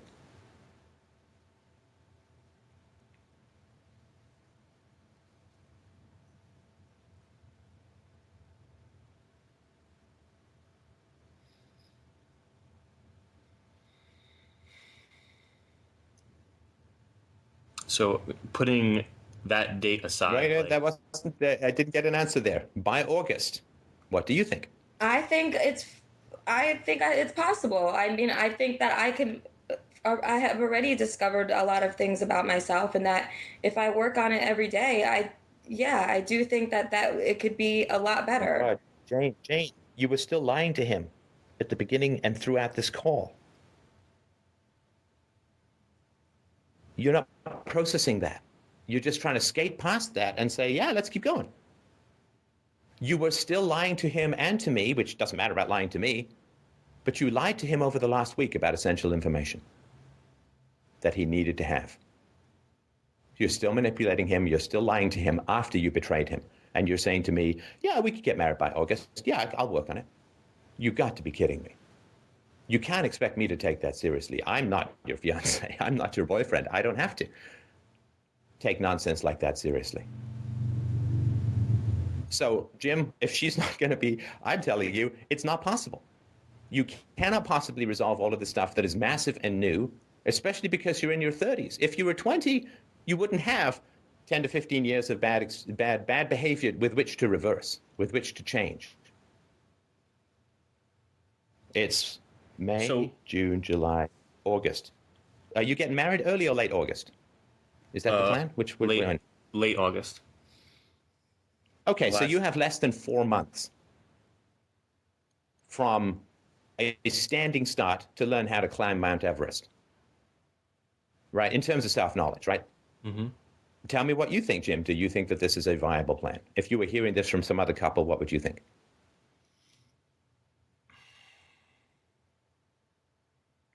I still think it's possible. I still think like there is a possibility to do it.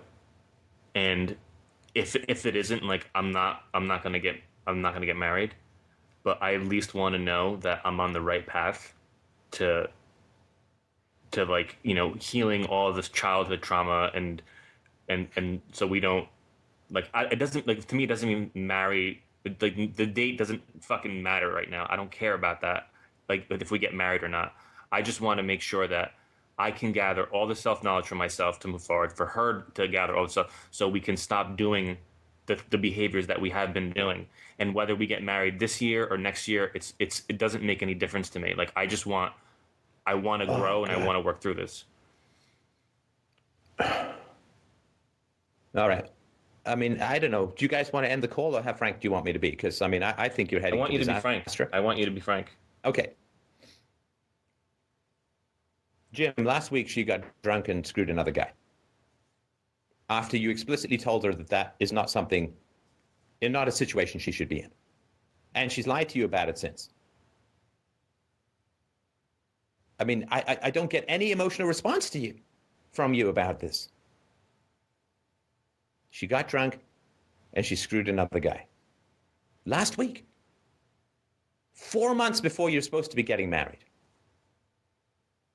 Does this have any, I mean, do you have any fundamental emotional response to this? If you saw me, Stefan, the first 2 days it happened, you would know full well the extent of my emotional response. Oh my God. Are you saying that this lasts 2 days? This level of betrayal lasts 2 days and you start getting over it? No, but to say that right now, but to say right now that I'm not showing any emotion, like I have been on a roller coaster ride. I have been talking to a therapist. Like I've been wanting to like run through this house and like destroy every piece of furniture in this house. Like that's how angry I have been. And I've been processing it. I'm not just like pushing it under the rug. And right now you hear a monotone voice. Like the anger has been expressed. There has been a place to like let that out. And right now you may not hear it, but like it's there. But she's not alarmed by the anger, right? Jane's not alarmed by the anger because she's still willing to lie to you, right? So we just found out in this call that she has been lying to you for the last week about blacked out sex in the past. You also didn't know that she had blackouts in her 20s, right? No, I did know that. I did know that. Last week, right? I mean, prior to this call, yes, I knew that, But you didn't know it for the 4 years prior to the drunken sex thing, right? No.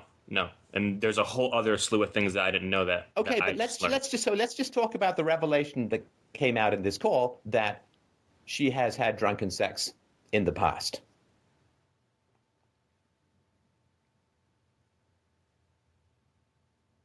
That's why I mean when I say you're not having any emotional reaction to that. So you found out that she withheld crucial pieces of information from you when you asked her to tell you everything. She was still lying to you.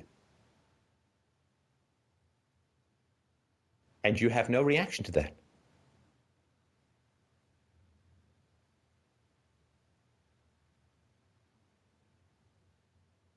I don't know And what to that say. lack of reaction is suicidal, fundamentally. At what point is it enough? Right? At what point? You didn't find out before last week that she had blackouts in her 20s.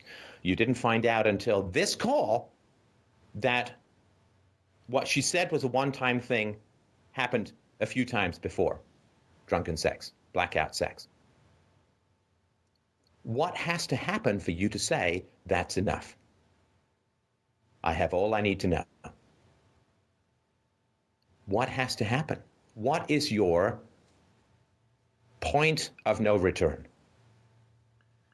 So if I'm being completely honest, like the point of no return is if she becomes defensive when I am asking her about her past or whatever happened. She became defensive in this call. She became defensive in this call. So, is that it? She started to say, well, he didn't ask me directly and I wasn't withholding and right? She became defensive and manipulative in this call. No offense, Jane, but I mean, that's what happened and that's why it's so good to be recorded. So, is that it? Is that enough? The fact that she lied to you after you begged her to tell you the truth, which you needed to hear, I think is enough, but everyone has their own standards. So if that's enough, right, then that's enough. Or is now that goalpost going to change? Because you said it would be too much. It would be a deal breaker if she was defensive, and she was. So is that the deal breaker, or is the goalpost going to move? I guess the goalpost is going to move, if I'm being honest. Okay, so then you don't have any standards, then you're probably just going to get married because she wants to.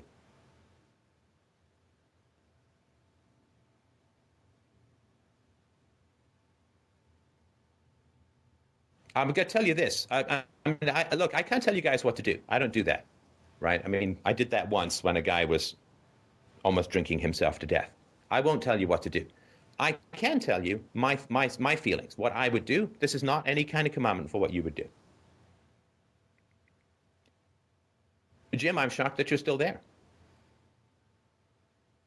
I mean, if my fiance had drunken sex with another man 4 months before my wedding, you would not even see the hole in the wall with my suitcase. I might not even have a suitcase. I'd have one of those Roger Rabbit holes in the wall of me getting out. I would not stay to negotiate. I would not stay to try and figure things out. I would not try and find out if I could trust her again, because she had told me everything that I needed to know through that. I wouldn't say, well, is there anything else I need to know? And is there anything, right? I simply wouldn't do that. Because if a woman is 33 and is still at an emotional level of development where she is not listening to her fiance, she's doing what she wants, and when the fiance predicts a disaster, goes out, has the disaster, and then continues to lie about relevant information afterwards, I would have nothing to do with that relationship. I would regretfully and sorrowfully say, man, I must have had a messed up past in order to end up in this situation. I have harmed this woman by enabling this kind of behavior, right? As the saying goes, we teach people how to treat us. She is doing this because she can get away with it, which is very harmful for her, right? You are not helping her. You are harming her by allowing this behavior to continue, by pretending to negotiate the unnegotiable. Infidelity is a permanent deal breaker, in my opinion, in a relationship. Because it reveals such a lack of self-knowledge that it literally is like getting into a cab where the cab driver has a brick on the pedal, is blindfolded, and currently going through an epileptic seizure. That lack of self-knowledge where this can occur, not at the age of 18 or 17 or 20 or 22, but 33, an educated woman, she studied to be a teacher. Then this is where she is. And there's still denial about where she is. There's not a lot of insight about where she got here, and there's continued lying and manipulation, which means the behavior is extremely unlikely to change. And if you want to have, like, if it's just, that's why I asked if you want to have kids. Jim, if it's just you can put your own dick in a blender if you want. I mean, it's your life, it's your dick, right? But if you guys are thinking of having children, then much larger perspectives are at play, right? Because you are going to have children, and you guys know how difficult your childhoods were, right? How messed up your childhoods were. You can see that in your own relationships. So society then has a say, because you're going to have kids into this messed up relationship. That messed up relationship is going to mess up those perfect, wonderful, innocent children. And then those children are going to go out into society and do this shit all over again. Right? At some point, we have to throw our weight against the stupid, blind razor wheel of history that just keeps going round and round, crushing the next generation over and over and over again. And you guys are just, you got your fucking finger pointed right over, poised right over that photocopy button. Photocopy my history, photocopy my history. Take the same picture in blood, photocopy it onto the next generation. Make the same mistakes again, fuck up the next generation, rinse and repeat. You guys' fingers are like 1 millimeter above that photocopy button, and I'm saying don't push it. I wouldn't push it. You guys can do what you want. I would not push it. You are not in a position to productively disagree with each other. There's still lying and manipulation that is occurring 1 week after a vicious and destructive infidelity. Come on. You guys know what's going to happen if you go forward with this, right? I'm not telling you anything you don't fundamentally know, right? And the fact is that nobody in your life is saying, meh, meh, meh, emergency, danger, Will Robinson, danger, right? Everybody in your life should be like, oh my God. So you played Russian roulette, click. Oh, stop spinning the revolver, right? That your parents aren't freaking out and saying, my God, right? That your friends aren't freaking out and saying, my God. Well, one of them facilitated all of this, right? A week ago, Jane, this woman was your friend who has detonated your engagement. That's where you were a week ago. Your fiance saying, danger, danger, danger. You like friend, friend, friend. And doing your own thing. Well, there's a price to be paid for these kinds of things, these kinds of decisions. This was a decision. You chose not to listen to your fiance, and you chose to conform to your incredibly destructive friend who facilitated and allowed this disaster.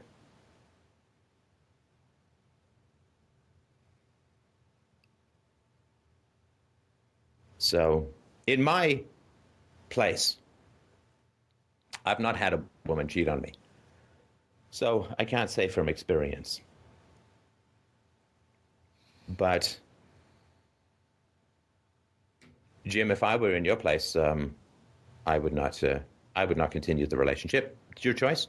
But I think that this is a manifestation of history. I think that you're both very bad for each other, because after 4 years together, Jane ends up in a life-threatening situation. She could have got raped. She could have got killed. She could have got pregnant. She could have got AIDS or some other STD. This is what you guys created and produced after 4 years together. My God, what's it going to be like after 10 years together? Are you going to be Bonnie and Clyde? This is what came out of 4 years of proximity. You can't imagine that this is going to go well. Now, if you say, well, you know, we love each other, there's, I don't know, whatever, we love each other, then okay, then my suggestion, I can't tell you what to do, you know, take a trial separation. Work on yourself. When you're together, right, the mutual toxicity in history and lack of self-knowledge, for which, again, I sympathize. Shitty childhoods, I get that. I really sympathize. But 4 years together has produced this disaster. And if your proximity to each other is inflaming these kinds of messes, which it is, empirically, then if you are going to work on yourselves, you can't do it while you're together, because when you're together, you are replicating and reanimating all of these zombie cadavers of a broken history. You are enabling each other's bad behavior, right? Jane, you're enabling his spinelessness, and Jim, you're enabling her selfishness and lack of forethought. And arrogance, right? I mean, because it's arrogant to say, well, I know better than you about my drinking, and I know better than you about my friends who are drinkers, and I know better than you, and I'm going to do my own thing. Well, this is arrogant, right? So you are inflaming her arrogance. She's inflaming your spinelessness. So if you're going to work on these issues, doing it together is a mess. It's a disaster. Right? It's like trying to learn a new language with somebody continuing to talk to you in the old language. I don't see how it can possibly work. So if you want to have a chance for the future, then, again, my opinion, just what I would do. If I wanted to have a chance for a wonderful future with this relationship, whatever that might mean, then I would say, okay, well, we need to stop enabling each other's bad behavior. We need to take a break, and we need to work on ourselves, and we need to stay in contact and figure out where things are going from there. But once you are married, and then it's you and the government and the police and the law courts and the family courts and the lawyers, whatever happens in the future, which will probably be a complete disaster. So once you cross that threshold, there's no turning back. And so I don't think, in my opinion, I don't think that you're anywhere even close to being where you need to be to get married. I can't imagine that's too controversial a statement given the drunken infidelity plus continual lying that occurred since last week. So I think if there's to be a chance, yeah, you can work on yourselves. But if you're living together, I don't see how that's going to work because you're just continually reanimating the old dysfunctional behavior. So I would suggest, get into therapy, get into self-work, and take a break. Those are my thoughts. I obviously can't tell anybody what to do. Okay. Thank you. Thank you. You're very welcome. I hope you guys will drop me a line. Let me know how it goes. And I really, really appreciate the call. And just to reiterate once more, I am incredibly sorry about what happened to you guys as kids. That is horrendous, disastrous. And I also went through a roller coaster in the call, but I just really wanted to reiterate, I'm incredibly sorry about all of that. Okay, thank you. Thank you. You're very welcome. All right, Mr. Mike, who do we have up next? All right, up next is Anthony. Anthony writes in and says, would it be selfish to want to participate in a dangerous sport against your family's wishes, even though it was something that you were very passionate about? The sport I'm talking you mean about like getting is engaged? Is that the dangerous sport we're talking about? Okay. In this case, he's talking about racing motorcycles. Okay. Anthony, are you on? Yeah. Hi, Steph. Well, full disclosure, my best friend from my early teens was decapitated in a motorcycle accident. Mm-hmm. Wow. So I just wanted to point that out, that my level of objectivity may be slightly crowded or slightly enhanced, depending on how you look at it. But I just sort of wanted to point that out. So you want to race motorcycles? Well, I mean, I currently kind of am at the moment. Right. Okay. They're very quiet. All right. And why do you want to race motorcycles? Because I enjoy it a lot. I enjoy the feeling when I'm doing it, and it's kind of really relaxing. It's relaxing to race motorcycles, really? Mm-hmm.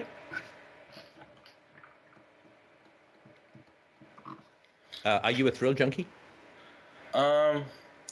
Not really. I mean, besides the motorcycle stuff, it kind of started out when I was racing, or I did a lot of track days, and I had a car that I built up, and I was doing track days in that, and that was pretty enjoyable. And then I've always wanted to start riding bikes, so I just started doing that recently. Right. And what was happening for you as a child? In particular to why I like riding, or why No, I mean, how was your childhood? It's the usual question, right? How are you disciplined? What's your relationship with your parents like? And blah, blah, blah. It was bad. I mean, relative to having a good relationship, it was definitely not a really great childhood. In what way? In what ways? My mom was, like she's really manipulative, and I don't have a really great connection with my dad. Why not? Because we don't talk, and he doesn't really make an effort to be really a part of my life, so we don't really talk as much. I mean, we we do talk occasionally, but it's nothing really, really deep. Nothing like I don't have a really great connection with him. I'm sorry, you said you do talk occasionally, and then you said something about something being really deep. I may have misheard. Oh, I'm sorry. We don't really have like a deep connection. Like anything we do talk about is just like really superficial. All right. And when did you first start riding motorcycles? I actually started. I took my MSF test, which is like a motorcycle safety foundation test to get the license, about I think like 4 years ago, and then I just recently got a bike like at the beginning of last year, so almost about a year. I've been riding for about a year. And how old are you now? I'm 26. And what do your parents think of this? I assume it's not positive based on your email. No. Initially, I wanted to get one when I was probably like 21 or earlier, and it kind of started when my friend had like a little pocket bike, which is like a little small CC bike, and I really enjoyed riding it around, and I wanted to get one because it was just something I wanted to do, and they didn't want me to get one, so I ended up not getting one. Are you in a relationship at the moment, romantically? No, I actually just got out of a relationship. Okay, so imagine that a woman, a quality woman, a great woman, falls in love with you and loves you madly. What do you think her opinion is going to be of your motorcycle racing?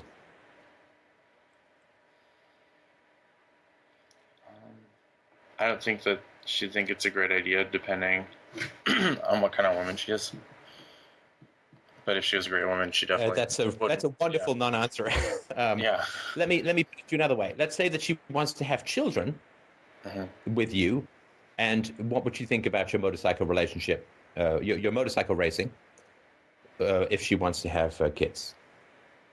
She would want to be with me because it would be detrimental if I got hurt or I died riding. And what are the risks of that occurring? On the track, they're not as bad as riding on the street, but they're definitely there. I don't ride on the street anymore because it's too dangerous. But there's too many. What are the percentage? Like, because people could write to me after this call and say, well, statistically, it's safer than commuting, and you wouldn't say don't marry a guy who's commuting, right? So I don't know what the numbers are. If you don't know what the numbers are, then I think it's important to know what those numbers are, right? What you're risking. I think like there are multi-generational, the Andretti's, the Earharts, the Earnhardts, I think there are multi-generational race car drivers, which means I assume that they're not bursting into flames every time they go around a corner.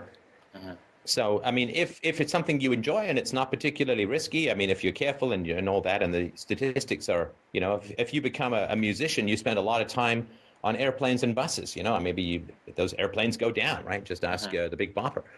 And so, I mean, all occupations come with some level of risk. I mean, people who sit in an office, sitting apparently is as bad for you as smoking, which is why I move around during my shows. I don't want to sit and hunched over and squishing my innards for a couple of hours twice a week. So, all occupations are going to come with some level of risk. I think if you get the information, then you can present it to yourself, present it to other people, and say, well, yeah, I mean, it looks dangerous, but here's the actual statistics of how many people get injured or killed. I mean, horse riding is a very dangerous occupation, but very few people say, "Oh my God, I'm not going to have get married to someone who's a horse rider because I never heard of Christopher Reeve or something." But so yeah, get the information. I would say certainly it's if it's something you enjoy and something you're thrilled about, I would certainly examine myself to make sure that I'm not thrill seeking or attention seeking or trying to have something cool about myself to have something to talk about. I mean, I don't know whether that would be the case. I would certainly look into that. But if the statistics are that it's not too dangerous, then it's a cool job to have. If the statistics are that it's dangerous, then you may want to review that, whether you feel comfortable with that level of risk, and of course be open with whoever you're dating that this is where things are, so that the woman can make the appropriate decisions. Mm-hmm. Yeah, I mean, I have been thinking a lot about it too, to see if I'm compensating for something or if I'm trying to relive some trauma. And I think I am. I was thinking about it, like I've been thinking about it a lot for like the last week before I presented the question, and I definitely think that. I mean, I have a theory on it. I'm not essentially. I don't know if it's correct or not, but I mean, it seems plausible. Sorry, hang on just a sec, just before we go into that theory. So this is just for people who don't know. So Mike just got me this. Motorcyclists represent 3% of all registered vehicles in the U.S. Motorcycles account for 13% of total traffic fatalities. Motorcyclists are 35 times more likely to experience a deadly accident on the road than in passenger cars. Now, I know you were talking about not being on the road, but instead being on the track. So Mike's just going to look up some track stuff. Mm-hmm. But yeah, certainly it's... I remember when I was a teenager, I worked in a hardware store, and a guy came in, just completely wrecked. And he'd just been in a motorcycle accident a couple of months before, and he was never, ever going to be the same person again, physically or emotionally. So... yeah, it is risky. I mean, I used to like dirt biking when I was a teenager. I had friends who had a cottage. We used to go up there on the weekends and dirt bike. And that's a lot of fun. Dirt biking, you never go hugely fast because it's so uppy downy. I don't know what the statistics are for risk as far as that goes. I like snowmobiling and all that kind of stuff. I did have a friend who races motorcycles, and I think he was compensating for a wildly understimulated childhood, but that may be just a theory. But so, Mike, yeah, if you can look up for anything on the track stuff, you said it was safer, but yeah. So, Anthony, what are your thoughts about the risk level and why that might be occurring? So, when I was younger, I remember my dad had a story about riding on the back of like his quad, and essentially, I was really young. I think I was like 3 or 4, and I was holding on. I remember like crying and screaming because I felt like I was going to fall off. And wait, sorry, you were 3 or 4 and you were riding on the back of your dad's quad. What's that, an ATV? Yeah. I think it was a quad. What the hell was he doing? Wait. What the hell was he doing? Put a 3 or 4-year-old on an ATV? I honestly have no idea. You must no, come on. You must have some idea. I mean, you know the man, right?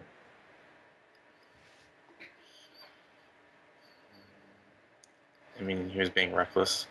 I don't know why though. Oh, no, I understand he was being reckless, but why? Why was he doing that? Why was your mom allowing that to happen?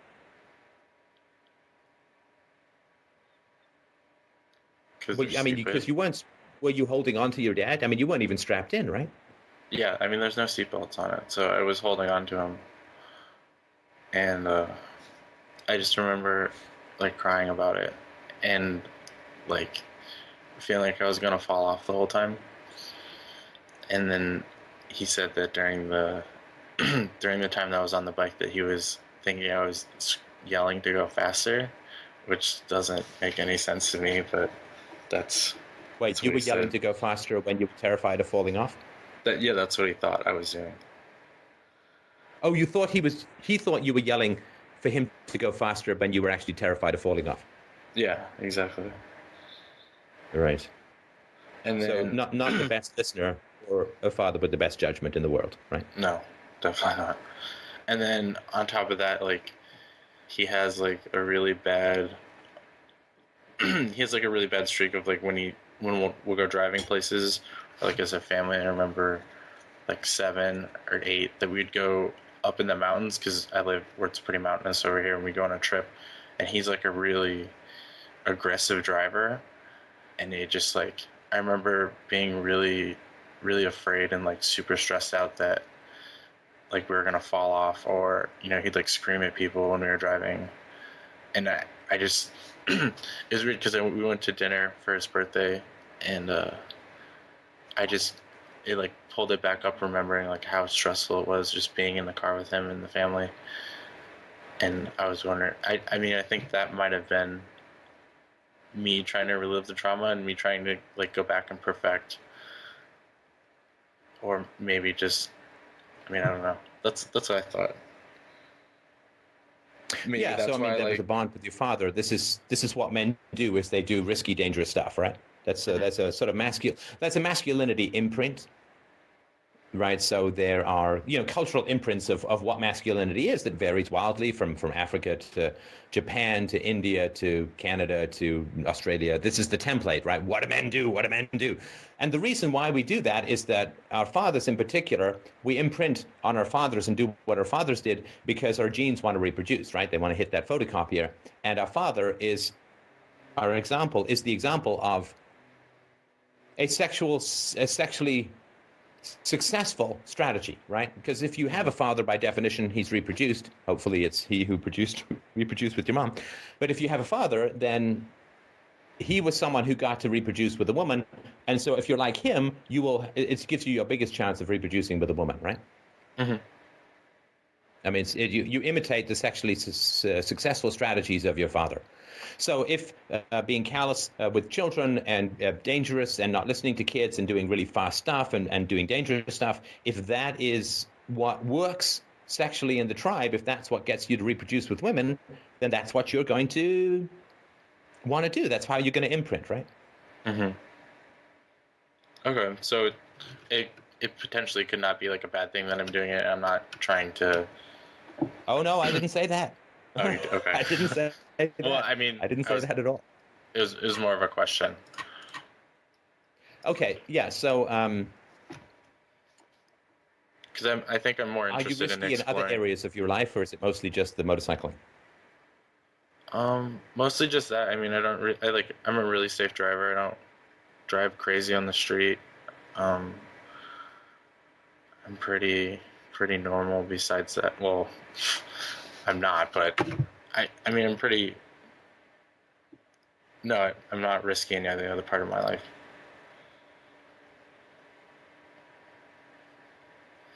All right. Besides maybe putting myself in horrible relationships, which I just got out of, but besides that, no. And what was horrible about that relationship? She was really manipulative, a lot like my mom, and towards the end, or like towards the later half of the relationship, she got abusive. And she like hit me. She punched me in the face and spit on me. Oh man. How did that come about? We were having an argument about her not listening to me, and she was just being really vindictive and like spiteful, and she just like, we usually make dinner together, and I was living with her at the time, and like we'd make dinner together and I'd get home and we'd do laundry together, and she like got up her laundry by herself and went to go do it, and then made dinner for herself and not for me. And like we were having an argument about something, I don't remember what it was, but it was really stupid, and she just like wasn't listening to me, and she sat on her phone, and I was talking to her, and I told her that what I was saying to her was important to her, and I wanted to make sure that she was listening to me, or talking to me instead of ignoring me. And then after she left, she went to go to the laundry room, to the laundromat to go do our laundry together, and without me. And I told her when she was coming back that I wasn't going to be with her anymore because I couldn't take like all of her abuse. And then she like went over the top with it, and she like started pushing me when I was trying to get out of there. And then she like took my glasses off and was throwing them in the yard, and she's just being crazy. And then she punched me in the face. And how long had you been going out? About a year. And had she been violent at all before? Yeah, she pushed me once before, and I told her if she pushed me again or like touched me in any physical way that we were done with the relationship. So, Well, you were damn lucky, I'm telling you. I mean, I hate to say it, given what happened, but if she had decided to punch herself or had hit herself and then called the cops, you could be serving time.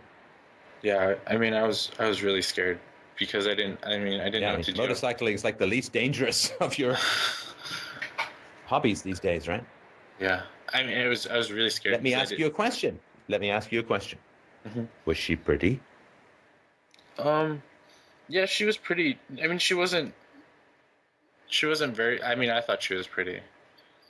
She wasn't what most people would call pretty, but we kind of started dating at like the same time I started listening to the show. So I think progressively throughout our relationship, the more I started to realize like all the manipulation she was doing and like all like the bullshit she was saying to me, and I just like started getting more detached from her, and I just realized that it was not a healthy relationship, and I've just been looking at myself recently to figure out why I've been put in that relationship. Right. And so you said she was similar to your mom. Did your mom hit you when you were a kid? Yeah, she did. Not as much as my dad did, but she did. She definitely hit me. Well, but she chose a man who hit you and Yeah. to be your dad. I'm so sorry. Thanks.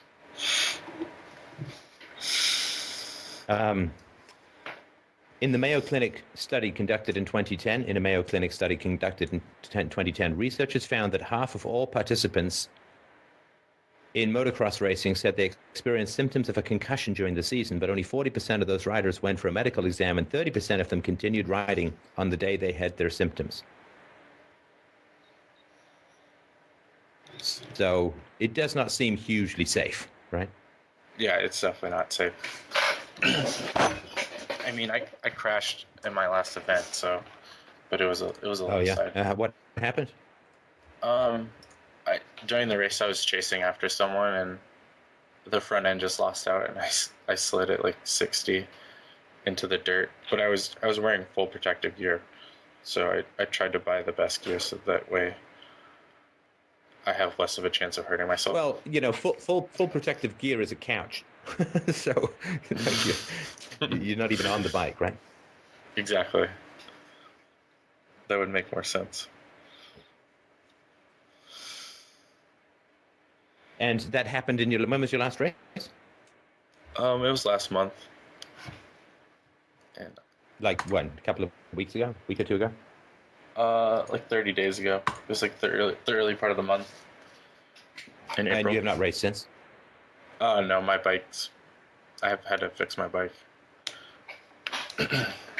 So your capacity to judge risk with your girlfriend was not good, right? Initially, no, it wasn't. Definitely wasn't. Well, were you surprised that she hit you at the end? No. Okay. So the more When I did moved you realize she was going to? But then, why didn't you just move out and vanish? Why did you confront her if you thought she would hit you?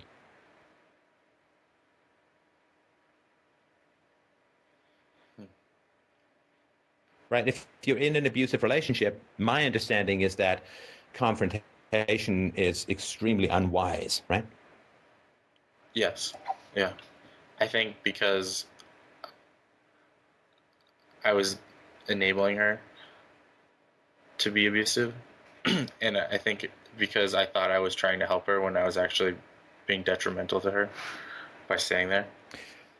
Well, so what I'm saying is that so I said your capacity to judge risk is not great, and you said, and I said as evidenced by your relationship, and you said, but it was good at the end. But the fact that you confronted someone who punched you and threw your glasses in the yard and was generally being crazy and could have gotten a lot crazier, the fact that you confronted someone who has a woman who has a capacity for violence does not indicate that that judgment of risk was not right, was not good, right? Because if you're like, well, because it could have gone a whole lot worse, as I said, right? So if you say, well, she's violent, she's crazy, I can't confront her because she might punch herself and call the cops and say I hit her, and then I go to jail and have a record and destroy. Like, your capacity to judge risk is impaired. Because if you're with a violent and abusive person, you don't confront them. You just wait till they're gone. You move your stuff out. You don't leave any forwarding address. You get a restraining order if you need to, right? If you're with an abusive person, you don't say, well, that's it, I'm leaving you. Like, you don't provoke them in that way, because it can go seriously badly, right? To the point where you're just praying to go into a flaming wall of death in a motorcycle, right? Makes sense. You sound like you just checked out of the whole conversation right there. Oh no, I'm sorry. It's still early for me. But yeah, I agree that definitely makes sense. Right. So my argument is, and you did you know about these concussion things? This was just a very quick Google search, right? So did you know about these 40% have a concussion in any given year? And those concussions, right? I mean, look at the documentary on the NFL. Those concussions can cause personality change, rage, addiction, death. I mean, the concussions are very, very serious, right?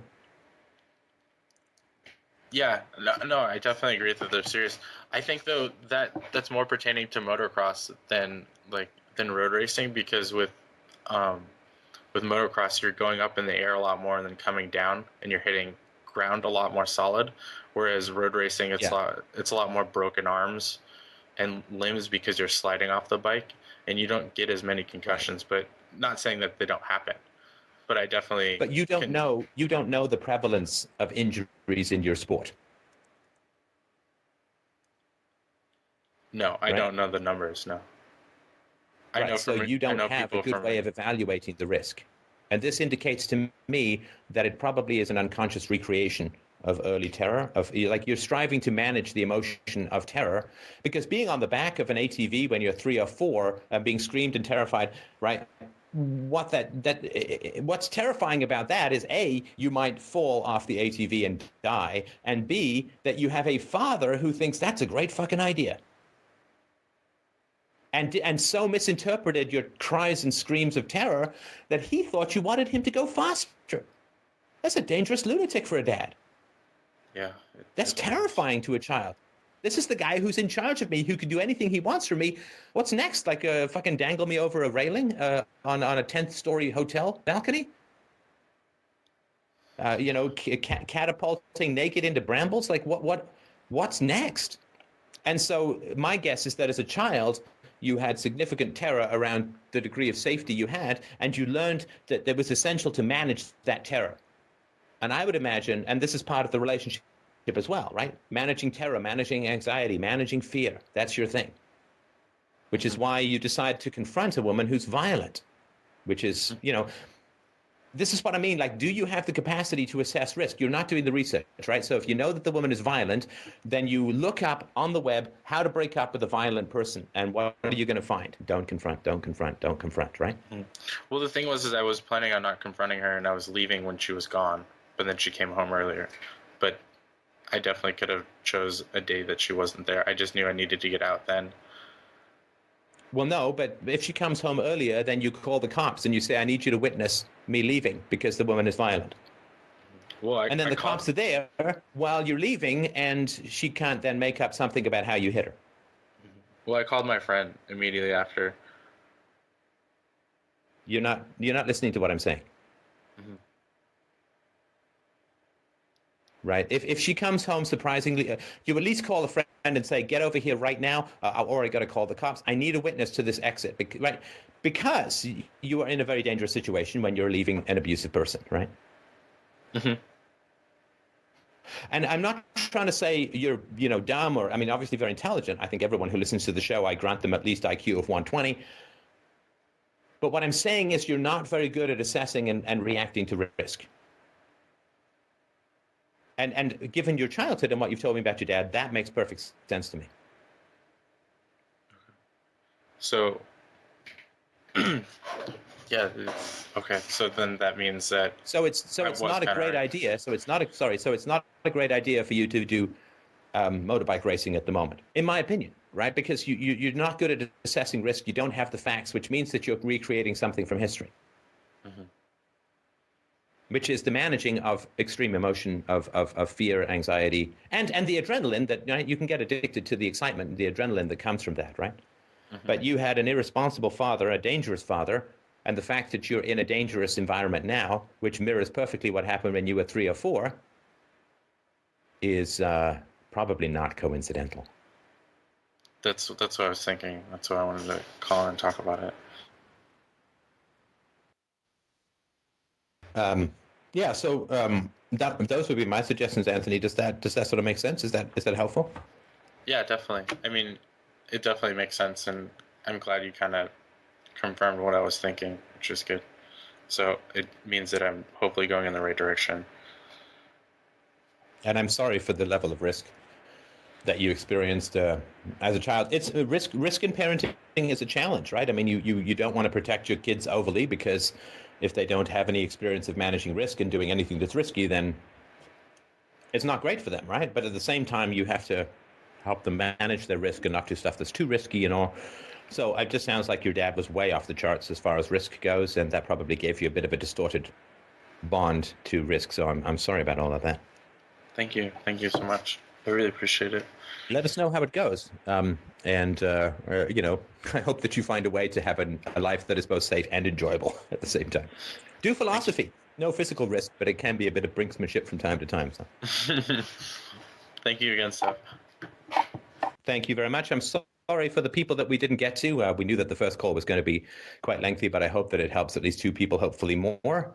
Thanks, Mike, for setting this all up. Thanks for all the callers. We'll try and get you on Wednesday for sure. I don't have smack all to do later on Wednesday night or Thursday morning, so we can have a nice, long, old, meaty show. But have yourself a wonderful week, everyone. Remember, we do request 50 cents a show. I think it's worth it, to say the least. And you can donate at fdrurl.com/donate. Please sign up for a subscription or make a one-time donation. We take Bitcoin and Litecoin, and help us to continue to expand the quality and reach and technical prowess of the show. So have a great week, everyone. We will talk to you soon.